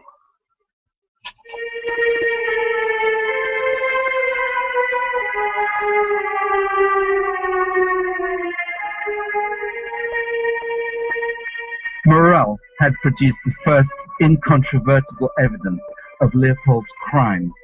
He had proved that although vast amounts of rubber were landing at Antwerp, the king, instead of sending out goods to pay for the rubber, was shipping mainly guns and ammunition. I have stood on that quay at Antwerp and seen the rubber disgorged from the bowels of the incoming steamer. And to my fancy there has mingled with the musical chimes of the old cathedral tower another sound. A sigh breathed in the gloomy equatorial forest by those from whose anguish this wealth was wrung. Morel's book Red Rubber was described as the most appalling indictment of tyrannical atrocity ever recorded against any one man in any country or any age. The Leopoldian conception of humanity is the humanity of the human tiger, thirsting not for blood, but for rubber. Morel was just 27 years old, half French, and completely self-taught. He was also unstoppable. He moved to Harden in Wales, left his job at the shipping line, and began a personal campaign against the king. In 6 months, he sent out 15,000 brochures and 3,700 letters. Within a year, Morel had his own newspaper, the West African Mail. Now, he could get his message to an even wider audience. From his offices in Liverpool, Morel gathered together all the stories he could about the events in the Congo, and he set about trying to enlist the missionaries' help. But since the first wave of outbursts against Leopold, the missionaries had gone silent. They had the evidence, they had the details, they had the stories that were going to grab popular imagination, that were going to make the campaign take off. But selfishly, the missionary societies didn't want these stories circulated because they didn't want to offend Leopold. They felt if they were critical at all, they would be thrown out, and that meant that they wouldn't achieve their ultimate end, which was the maximum conversion of African souls. I think they had a rather mechanistic view of what they were doing, and one soul converted was one step nearer the second coming, if you like. And if those converted souls were subsequently mutilated or murdered, well, so be it. They died Christians, so what? Step by step, Morel persuaded the missionaries to come forward with articles for his West African Mail. One of the first was Charles Banks, one of the missionaries from Belengi. We heard a report that the state soldiers had attacked the village of Bandakawajiko because the rubber was not of the best quality. In a little shed lay one of my late school children, a promising young lad. I lifted the leaves by which he was covered and saw that his right hand had been cut off. I then went through the village and saw the people burying their dead. I counted over 20 bodies and newly filled graves. all the bodies had the right hand cut off.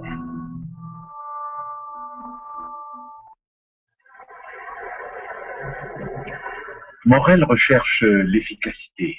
Pour réussir, il a besoin de tout le monde, de toutes les forces morales, spirituelles, matérielles. Alors, peu importe ses propres convictions religieuses, il a besoin des missionnaires, il les gagne à sa cause. Peu importe ses idées sociales, il a besoin des hommes d'affaires, il les rallie à lui. En réunissant tout ce monde autour de lui, il se révèle un très habile tacticien politique.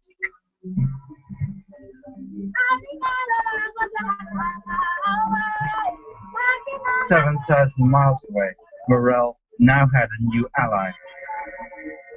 A stream of letters arrived at the Foreign Office in London. The British government had appointed a consul to Leopold's Congo Free State, and the new consul was outraged. Captain Van Kerkhoff told me that he used to pay his native soldiers 5 brass rods per human head they brought him in during the course of any military operations. The consul was Roger Casement, a man with 20 years of African experience. Casement is a hugely romantic figure. He's somebody rather like Lawrence of Arabia. He's someone who I think one could say was probably a generation or a generation and a half ahead of his time in terms of his attitude towards the Africans. He said himself that he loved the Africans. He liked them. He liked their company. He wanted them to be friends. They liked him. He was someone who treated Africans with much more gentility, with much more consideration than was usual for the time. In 1903, Casement spent 2 months traveling into the Upper Congo. Morel's campaign had pressured the British government into conducting an official investigation. Wherever Casement went, he talked to Africans and recorded their testimony. Mondele azalaki koloba na basoda baye. Bozali koboma kaka basi kasi mibali te. Bolakisa te bozali koboma pe mibali. Tango bazalaki kobete biso masasi, azalaki kokata nzoto ya biso mibali po ya komemele mondele. Ngambo ya ye azalaki koloba ya solo bobomi mibali.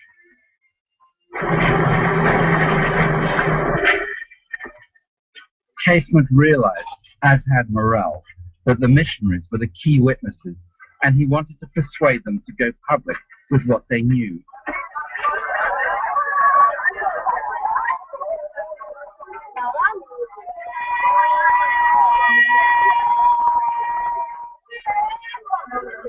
He visited the town of Ikoko on Lake Tumba, where the missionary Joseph Clark lived. Mokonto sepeli ndenge toye kokutana na mboka ya Ikoko. Topesi mbote oyamba biso na kati ya mboka malamu tokotungisa bino mingi te toza kaka koleka toza bapaya.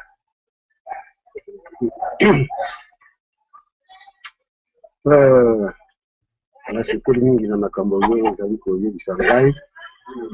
Tokende tozolanda ye.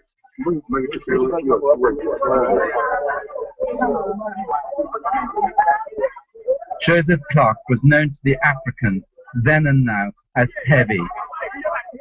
He had been in the Congo for over 20 years. Clark and his wife supplied evidence and witnesses of the state's atrocities. Casement stayed with them for 17 days.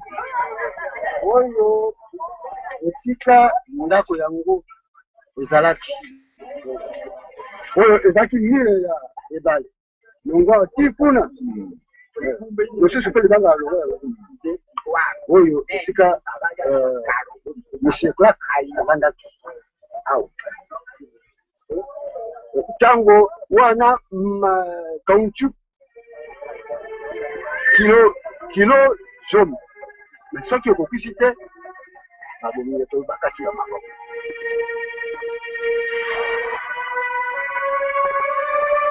mokolo mosusu babomaka ndeko na ngai ya mwasi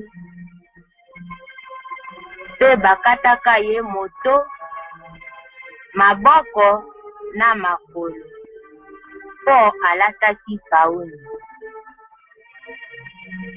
Kombo ya ye Mobe.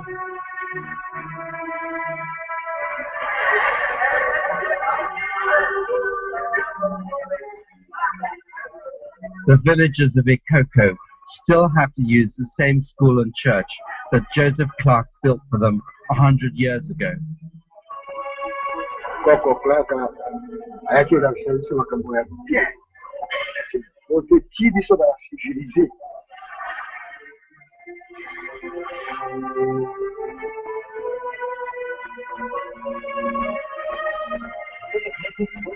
On a beach by Lake Tumba, Casement recorded how a boy had both his hands beaten off by soldiers, while a white officer known as Ikatankoi, the leopard's paw, stood by. The white man, Ikatankoi, was not far off and could see what they were doing. Ikatankoi was drinking palm wine, while the soldiers beat the boy's hands off with their rifle butts against a tree.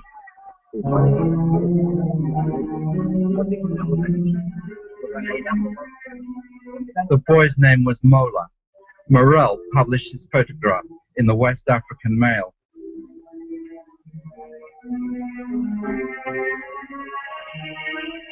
Arrived unannounced at his home. Found 2 company sentries guarding 15 women. 5 of the women were breastfeeding. 3 were pregnant. The 15 women were tied together, either neck to neck or ankle to ankle, to secure them for the night. And in this posture I saw them twice during the evening. They were then trying to huddle round the fire.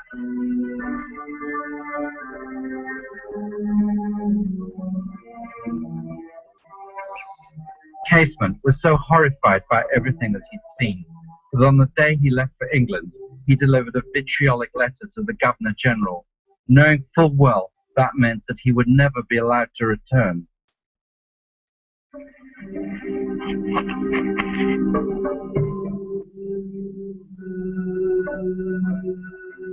From the earliest days of the Congo Free State, book after book had appeared, regaling readers with tales of the horrors to be found there. Others, like Stanley, had told a different story. But the king was facing a mounting tide of criticism. A war of words started. Leopold commissioned books and bribed journalists. He established propaganda offices in Brussels, Frankfurt, and America to defend his regime. He published a monthly magazine that was circulated around Europe. Morale fought back, and now he had another secret to reveal. The West African Mail published a report on a part of the Congo that no one had known even existed. Soudainement, au plus fort des accusations contre l'État indépendant du Congo, on apprend l'existence, de l'autre côté du lac Tumba, à 100 km d'ici, du domaine de la couronne. Ce domaine, propriété privée à l'intérieur de la propriété personnelle du roi, a été créé en 1896, mais son existence a été tenue secrète jusqu'en 1902.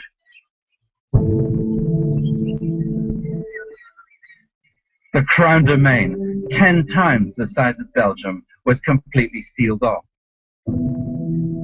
But a missionary had managed to get in. Morel got hold of his journal and published the atrocities committed by Charles Massard, a Belgian officer known to the Africans as Malu Malu. The white man, Malu Malu, I feel ashamed of my color every time I think of him, would stand at the door of the store to receive the rubber from the poor, trembling wretches. One man bringing in under the proper amount.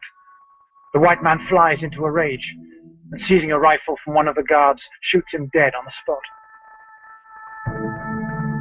The men who had tried to run from the country and had been caught were brought to the station and made to stand one behind the other, as an Albini bullet was sent through them. A pity to waste bullets on such wretches.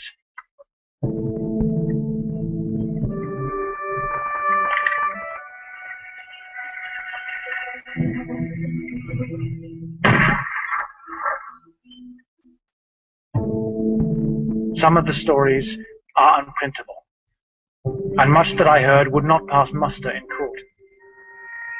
But there were too many witnesses, and the consistencies were too many for it all to be lies. Baron Jules Jacques is a Belgian hero of the First World War. In Leopold's time, he was one of the men that the king trusted to run the crown domain. His behavior is well illustrated in a memo that is kept in the African archives in Brussels, but which is officially a secret document to this day.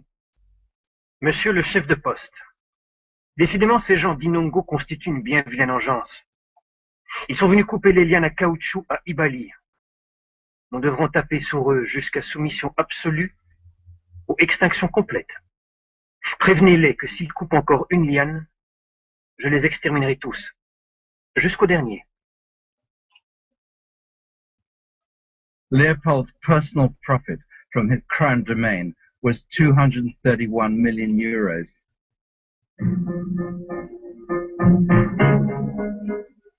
As the movement against Leopold gathered momentum, Morel decided to turn up the pressure. Liverpool became the headquarters of the new Congo Reform Association. Lorsqu'en 1904, Morel fonde l'Association pour la réforme du Congo, il vient de lancer le premier mouvement humanitaire du XXe siècle, dont il va faire d'ailleurs une formidable machine pour soulever l'opinion. C'est lui qui, à partir de Liverpool, va l'étendre sur toute la Grande-Bretagne. C'est grâce à ses efforts que le mouvement va déborder sur le continent européen. C'est encore lui qui va l'implanter aux États-Unis et en faire un mouvement transatlantique. Donc, grâce à Morel, l'Association pour la réforme du Congo devient une gigantesque coalition absolument irrésistible.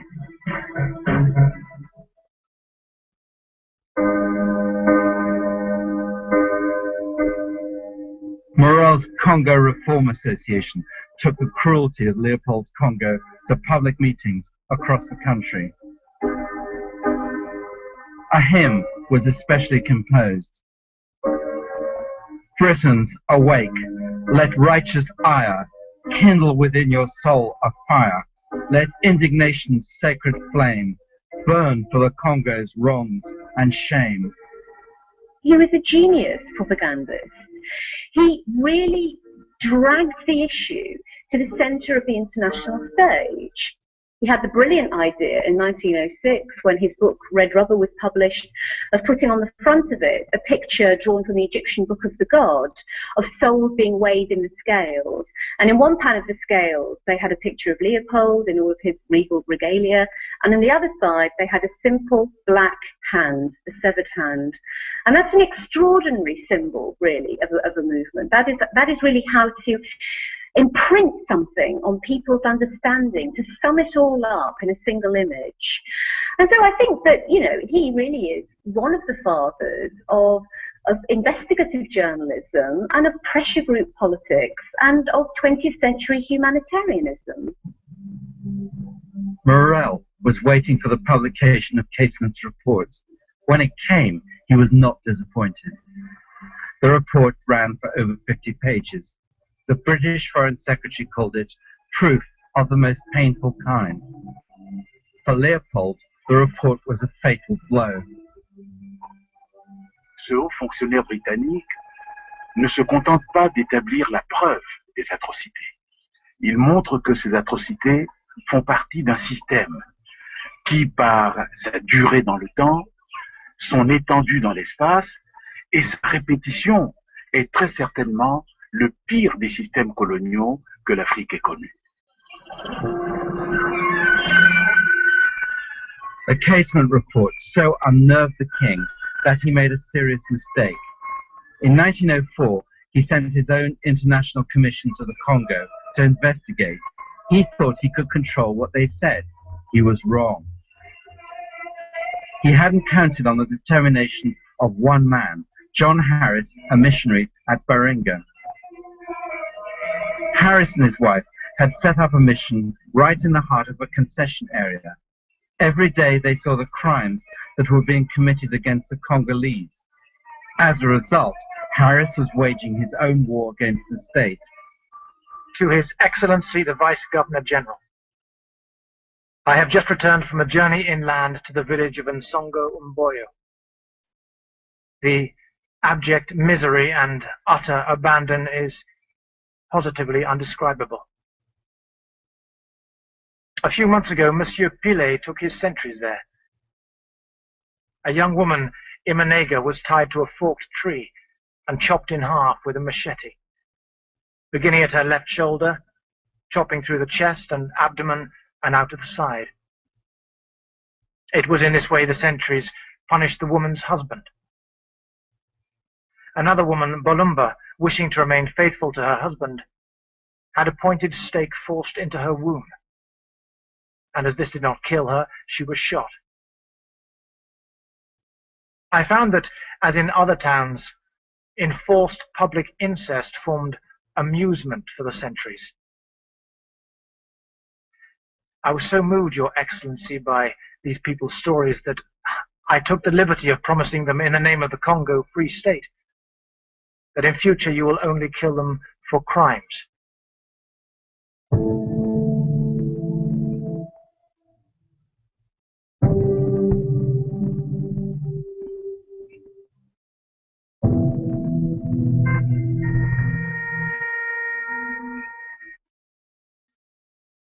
Baringa, then and now, was at the end of the earth. The Harrises set up a hospital that still struggles on. Then, like now, the missionaries dealt with the impact of war, terror, and deprivation.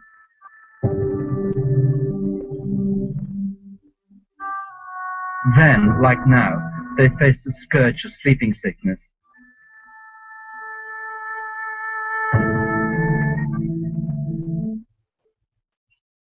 In Harris's day, the Congo was torn apart for its rubber. Now, it's ravaged for diamonds, gold, and other minerals. The result for the Congolese is the same: generations of pain, a whole archaeology of oppression.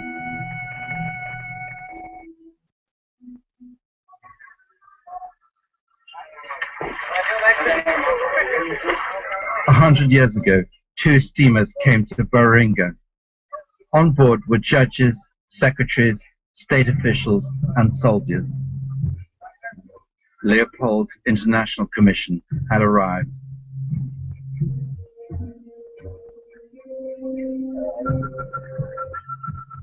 The commission judges had been carefully chosen by the king to ensure that the outcome would be in his favor. But John Harris had gathered a host of Congolese witnesses to testify. As the judges listened to their evidence, Leopold's plans were coming unstuck. The villagers were confirming the truth of Casement and Morel's accusations. And worse still for the king, Harris had made arrangements for the evidence to be published by Morel. Tango tokomaki na mboka bolima, nkumu ise kifaso azalaki na kati ya ndako na ye. Babomaki ye na kapita ise kitoki. Esika moko babomaki pe basi mibale ya ise kifaso na mwana moko ya moke. Bakataki ye na eteni mibale. Bafungoli pe libumu ya mwasi moko. Totiti mabumu ya mwana oyo tobomaki likolo ya bandako. Totie pe likolo ya banzete ya mike mabumu ya mwana wana. Tango tozongi na Baringa, mundele apengoli basinzili nyonso. Atoni bango po anini babomi bato mosusu te, pe po anini bakangi ata moto te.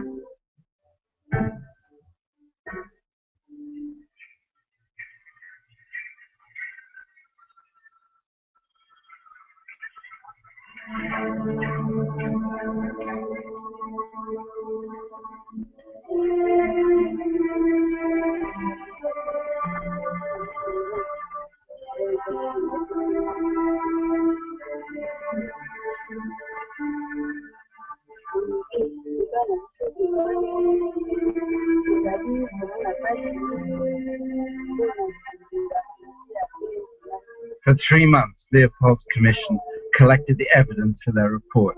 One incident stands out. Lontulu, a chief from a village near Baringa, arrived unannounced. He brought with him 110 twigs. Each twig represented one of his villagers killed by the state. As he laid the twigs in front of the judges, he named each twig.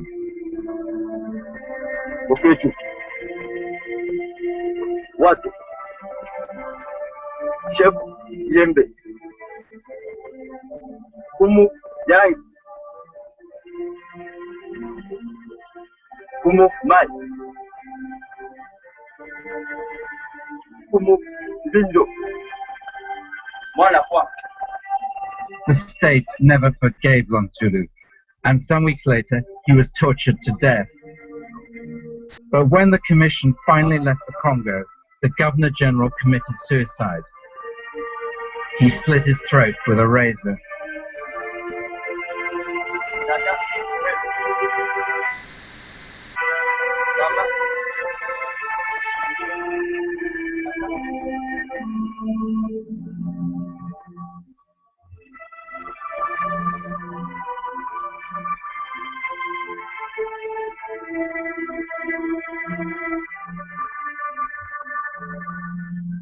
When John Harris came back to England, the journalist W.T. Stead asked him if Leopold should be hanged at the new International Court of Justice at The Hague.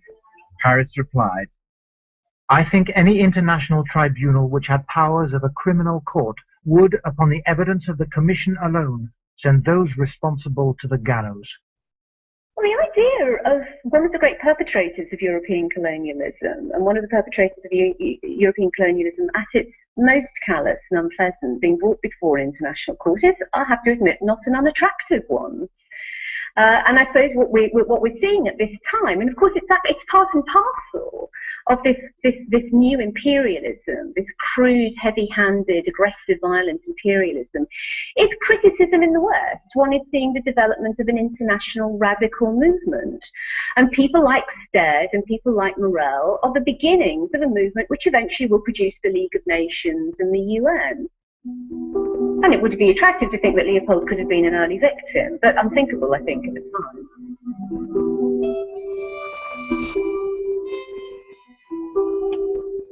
The Commission's report had vindicated Casement and Morel, and when it was published, it even had an effect in Belgium. Leopold had tried to make it as anodyne as possible, but he had failed. For the first time, Belgian intellectuals and religious leaders came out openly against the king. There was a real chance of annexation, that Belgium would take over control of the Congo. Morel watched eagerly as step by step the king's reign in the Congo was drawing to its end. Red Rubber was published in 1906. Morel knew the king was isolated. Belgian annexation of the Congo was inevitable, but Morel was still pushing. He wanted the change to happen now. We demand that this shall stop. Not 15 years, or 5 years, or 1 year hence, but now. Almost as an admission of guilt, Leopold ordered the burning of all incriminating Congo state records. C'est tout de même bizarre, cet homme qui, dit-il, n'a rien à cacher et qui détruit toutes les traces de son action. Est-ce qu'il n'y avait pas des choses qu'il voulait absolument arracher et à tout jamais à des regards indiscrets? Une chose est sûre, pour les historiens, c'est une catastrophe. Mais pour ses défenseurs, c'est du pain béni que cette destruction volontaire. Ils auront toujours beau jeu, et ils ont beau jeu de répondre aux critiques de Léopold II, apporter les preuves de ce que vous dites, les preuves que Léopold II a détruites.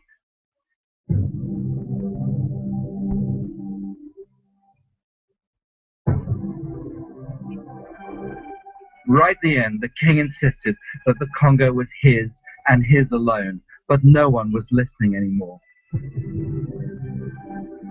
In 1908, the Congo became a Belgian colony. Belgium gave the king 50 million francs as a mark of gratitude. Leopold died the following year. He had asked for a private funeral, but he lost that request too. At the funeral, his cortege was booed as it passed. Leopold, by the end of his reign, had become the most hated man in Europe. It seemed that justice had been done.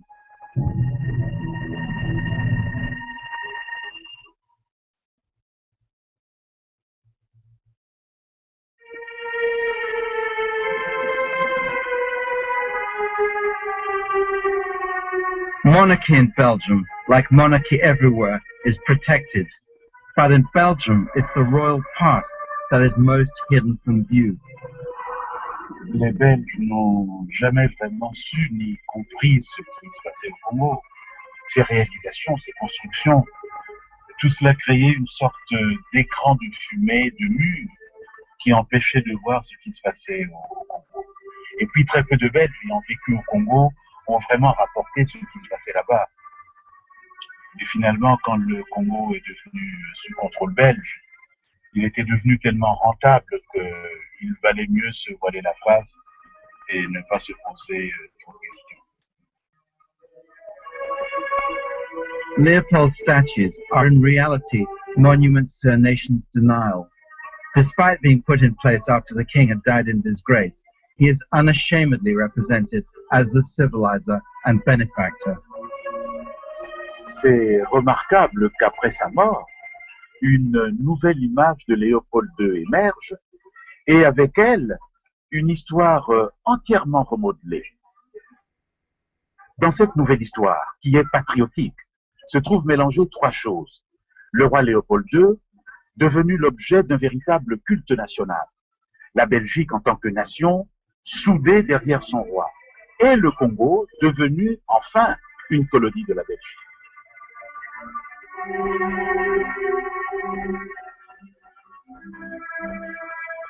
Almost as soon as the Congo became Belgian, the new owners began preaching their colonial gospel. The litany of how Belgium was bringing civilization, turning a wilderness into paradise, was repeated over and over to willing listeners. Kunnen wij in België gaan nu op een eerlijke manier profiteren op iets wat oneerlijk is tot stand gekomen? Dat kon ook niet. Dus,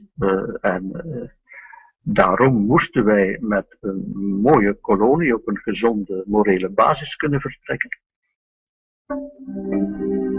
And the new Belgian Congo made financial sense. There were diamonds, gold, and a whole host of minerals that Belgium could exploit.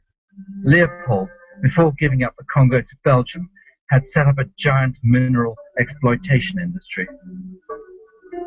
Why shouldn't Belgium take advantage of that and enjoy the profits without any of the guilt? Belgians could feel comfortable knowing their investments in the Congo were for a good cause and enjoying the returns without shame. Africans were being civilized and Belgium was getting richer. Leopold had been right all along. Le Congo colonial, économiquement prospère, avec ses Noirs heureux et reconnaissants envers la Belgique, c'est une légende inventée de toutes pièces. Car on a mis au point une stratégie consistant à rendre propre l'argent du Congo, à assimiler les intérêts de la Belgique et ceux du Congo, et surtout à nier le passé, à l'occulter et à le faire oublier. C'était exactement ce que Léopold II avait voulu. Cette stratégie a réussi, a très bien réussi, pendant la colonisation et même après la colonisation.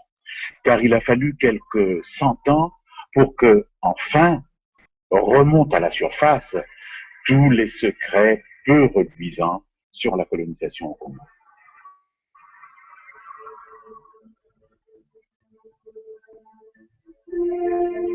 In the years since the Congo Reform Association, Casement and Morel have also sunk into the Congo amnesia. Casement became an Irish nationalist and was executed by the British for plotting with the Germans in the First World War. Morell's pacifist views made him deeply unpopular, and he too was accused of pro-German sympathies. Morell and Casement did both become, in the course of the First World War, associated with Germany. They were seen as tainted figures. And I think that's one reason that actually the quite heroic achievement of the Congo Reform Association has been forgotten. I think the other reason it's been forgotten is that the Congolese themselves have not had the power or the leverage on the international stage in the way that Jews have, in the way that Black Americans have, to push the Congo as one of the world's great holocaust. The bloody history of the Congo has continued. Since 1998, perhaps as many as 4 million people have died there during a civil war. Before that, a cruel dictatorship imposed by the West. Before that, colonization. The UN regularly issues reports on how the country is still being exploited.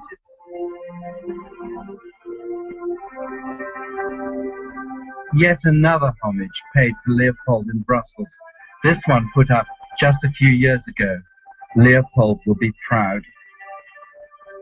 As far as we know, nowhere in the surviving records of his reign or of his Congo Free State is there ever an admission of guilt or a scintilla of remorse. But who will ever know what was going on in his mind in 1909 as he lay dying? I saw on that ivory face the expression of somber pride, of ruthless power, of craven terror, of an intense and hopeless despair. Did he live his life again in every detail of desire, temptation, and surrender during that supreme moment of complete knowledge? He cried in a whisper at some image, at some vision. He cried out twice, a cry that was no more than a breath. The horror. The horror.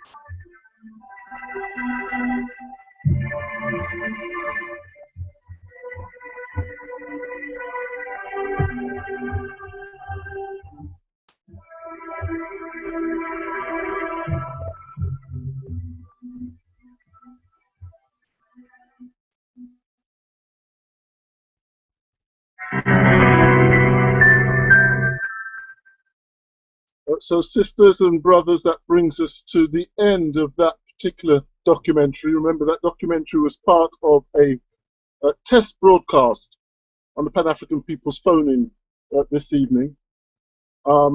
It took us through some of the history of the Congo, moving from the late 1800s, we're talking about the 1870s roughly, through right the way through to past the First World War until the 1920s really.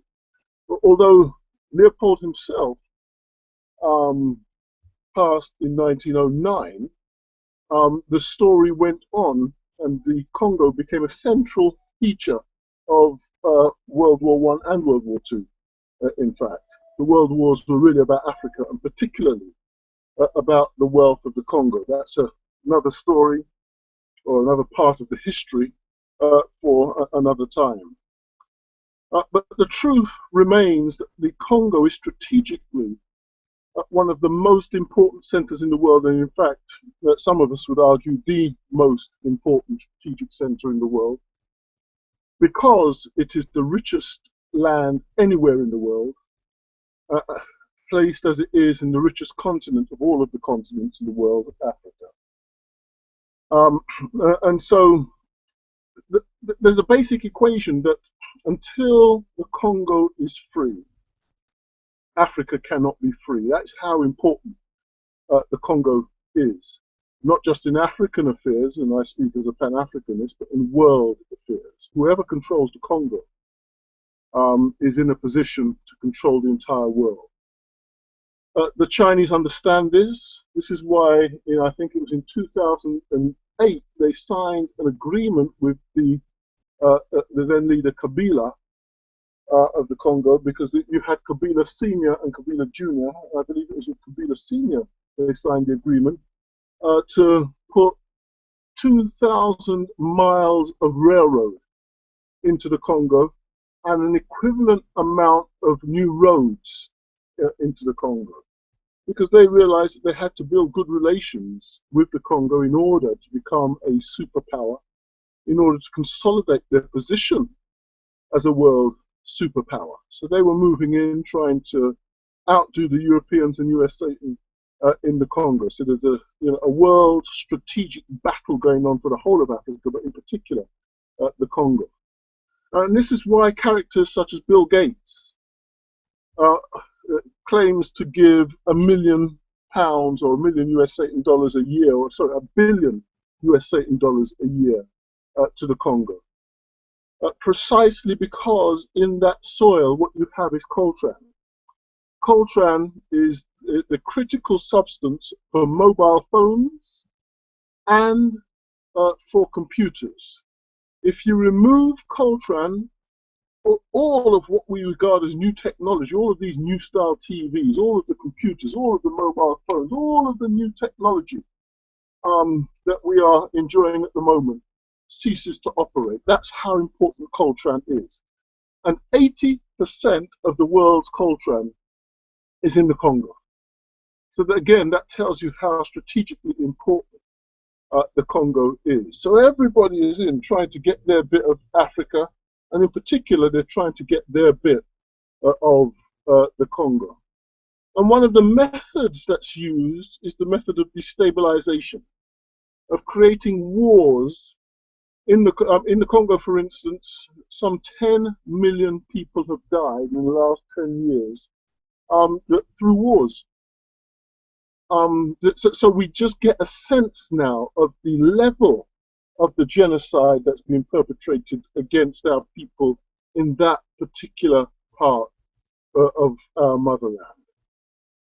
There isn't time to go much further into an analysis at this stage. We have to bring the program to a close shortly, and we bring it to a close in order that we can make space for our sisters and brothers who are broadcasting at the top of the hour from US Satan. We try to close it somewhere around about 1/4 to the hour, so that they will have ample time to set up and start off in time at the top of the hour when they come to do their broadcast. But as I said, this week was the so-called independence of the Congo, and the truth of the matter is the Congo is still not independent. Of course, we have the nominal notions of independence, the flag and the anthem, and we do have governments that exist within those states. Those governments, though, tend to be so tied down, so imprisoned by the international capitalist system, the imperialist system, institutions such as the World Bank, institutions such as the International Murdering Fund, IMF, or they call it International Monetary Fund, institutions such as the World Bank, institutions such as the United Nations. These kinds of institutions are designed by imperialism to really arrest neo-colonial governments, so that if they get any ideas about working genuinely for the freedom of their people, these institutions are used to clobber them. And of course now it has reached a stage where US Satan cannot operate effectively through those institutions, and what it's done is it's created an outfit in 2007 which it called AFRICOM. And the AFRICOM's job is to try to achieve militarily, that's the domination of Africa, that's what they're trying to achieve, the complete and total domination of Africa. They're trying to achieve that militarily because they've now failed to do that economically. The Chinese have come in and other forces have come in, so there are some pockets of resistance in Africa itself as well. Together that has made their objective of complete domination of Africa that much more difficult. And so now what we see are wars instigated on the motherland in order to increase the level of stability. And whilst those wars are going on, the imperialists send in armed forces to protect particular zones. And when you check what the zones they're protecting, it will be things like oil reserves, it will be things like diamond mines, it will be things like the coltan mines, etc. They protect those so that they can extract as much of our wealth as possible whilst we're busy fighting against each other and killing each other. The other thing that their troops do is their troops stimulate war between Africans on the ground. They do that by arming both sides of a conflict and setting them off at each other. And they also do that by just murdering people, sending in squads to murder people on both sides in order to create revenge attacks and murders as a consequence in the aftermath of the murders created from outside. So in US Satan, for instance, we have the phenomenon of drive-by shooting. These are shootings where very often nobody knows who pulled the trigger. People just drive into a neighborhood, shoot down an innocent party, and it causes such horror that there are vengeance attacks. Well, we put forward the hypothesis that those drive-by shootings are not done by our people at all, but are actually done by the intelligence agencies. So inside US Satan, that would include groups like the FBI, it would include groups like the CIA, it would include groups like Navy SEALs in civilian uniform, etc. We know that in Britain that tactic was used, or in fact in the 6 counties of Ireland, that tactic was used, because we have SAS soldiers who have written books. There's a guy called Paul Bruce who wrote a book called The Nemesis File. And in that book, he explains how he was part of a team that went by doing drive-by shootings in Catholic areas in order to get the Catholics to go and kill some Protestants. That tactic worked, created great bloodshed and mayhem. Well, those tactics are what they use in their own zones to get Africans to kill each other and to get the Irish to kill each other. And of course, those same tactics are the tactics that they use in our motherland and have been using for a long time in order to create and stimulate wars between us. Now, I'm going to have to call it a day there. I think we have now reached the point where we must bring the program to a close. I want to say a big thank you to everybody that listened this evening, listened to the program this evening. It was a test broadcast, and we hope to be able to bring you a broadcast more in line with the standard programs that we offer maybe this time next week. And with that, I say love and respect to you all.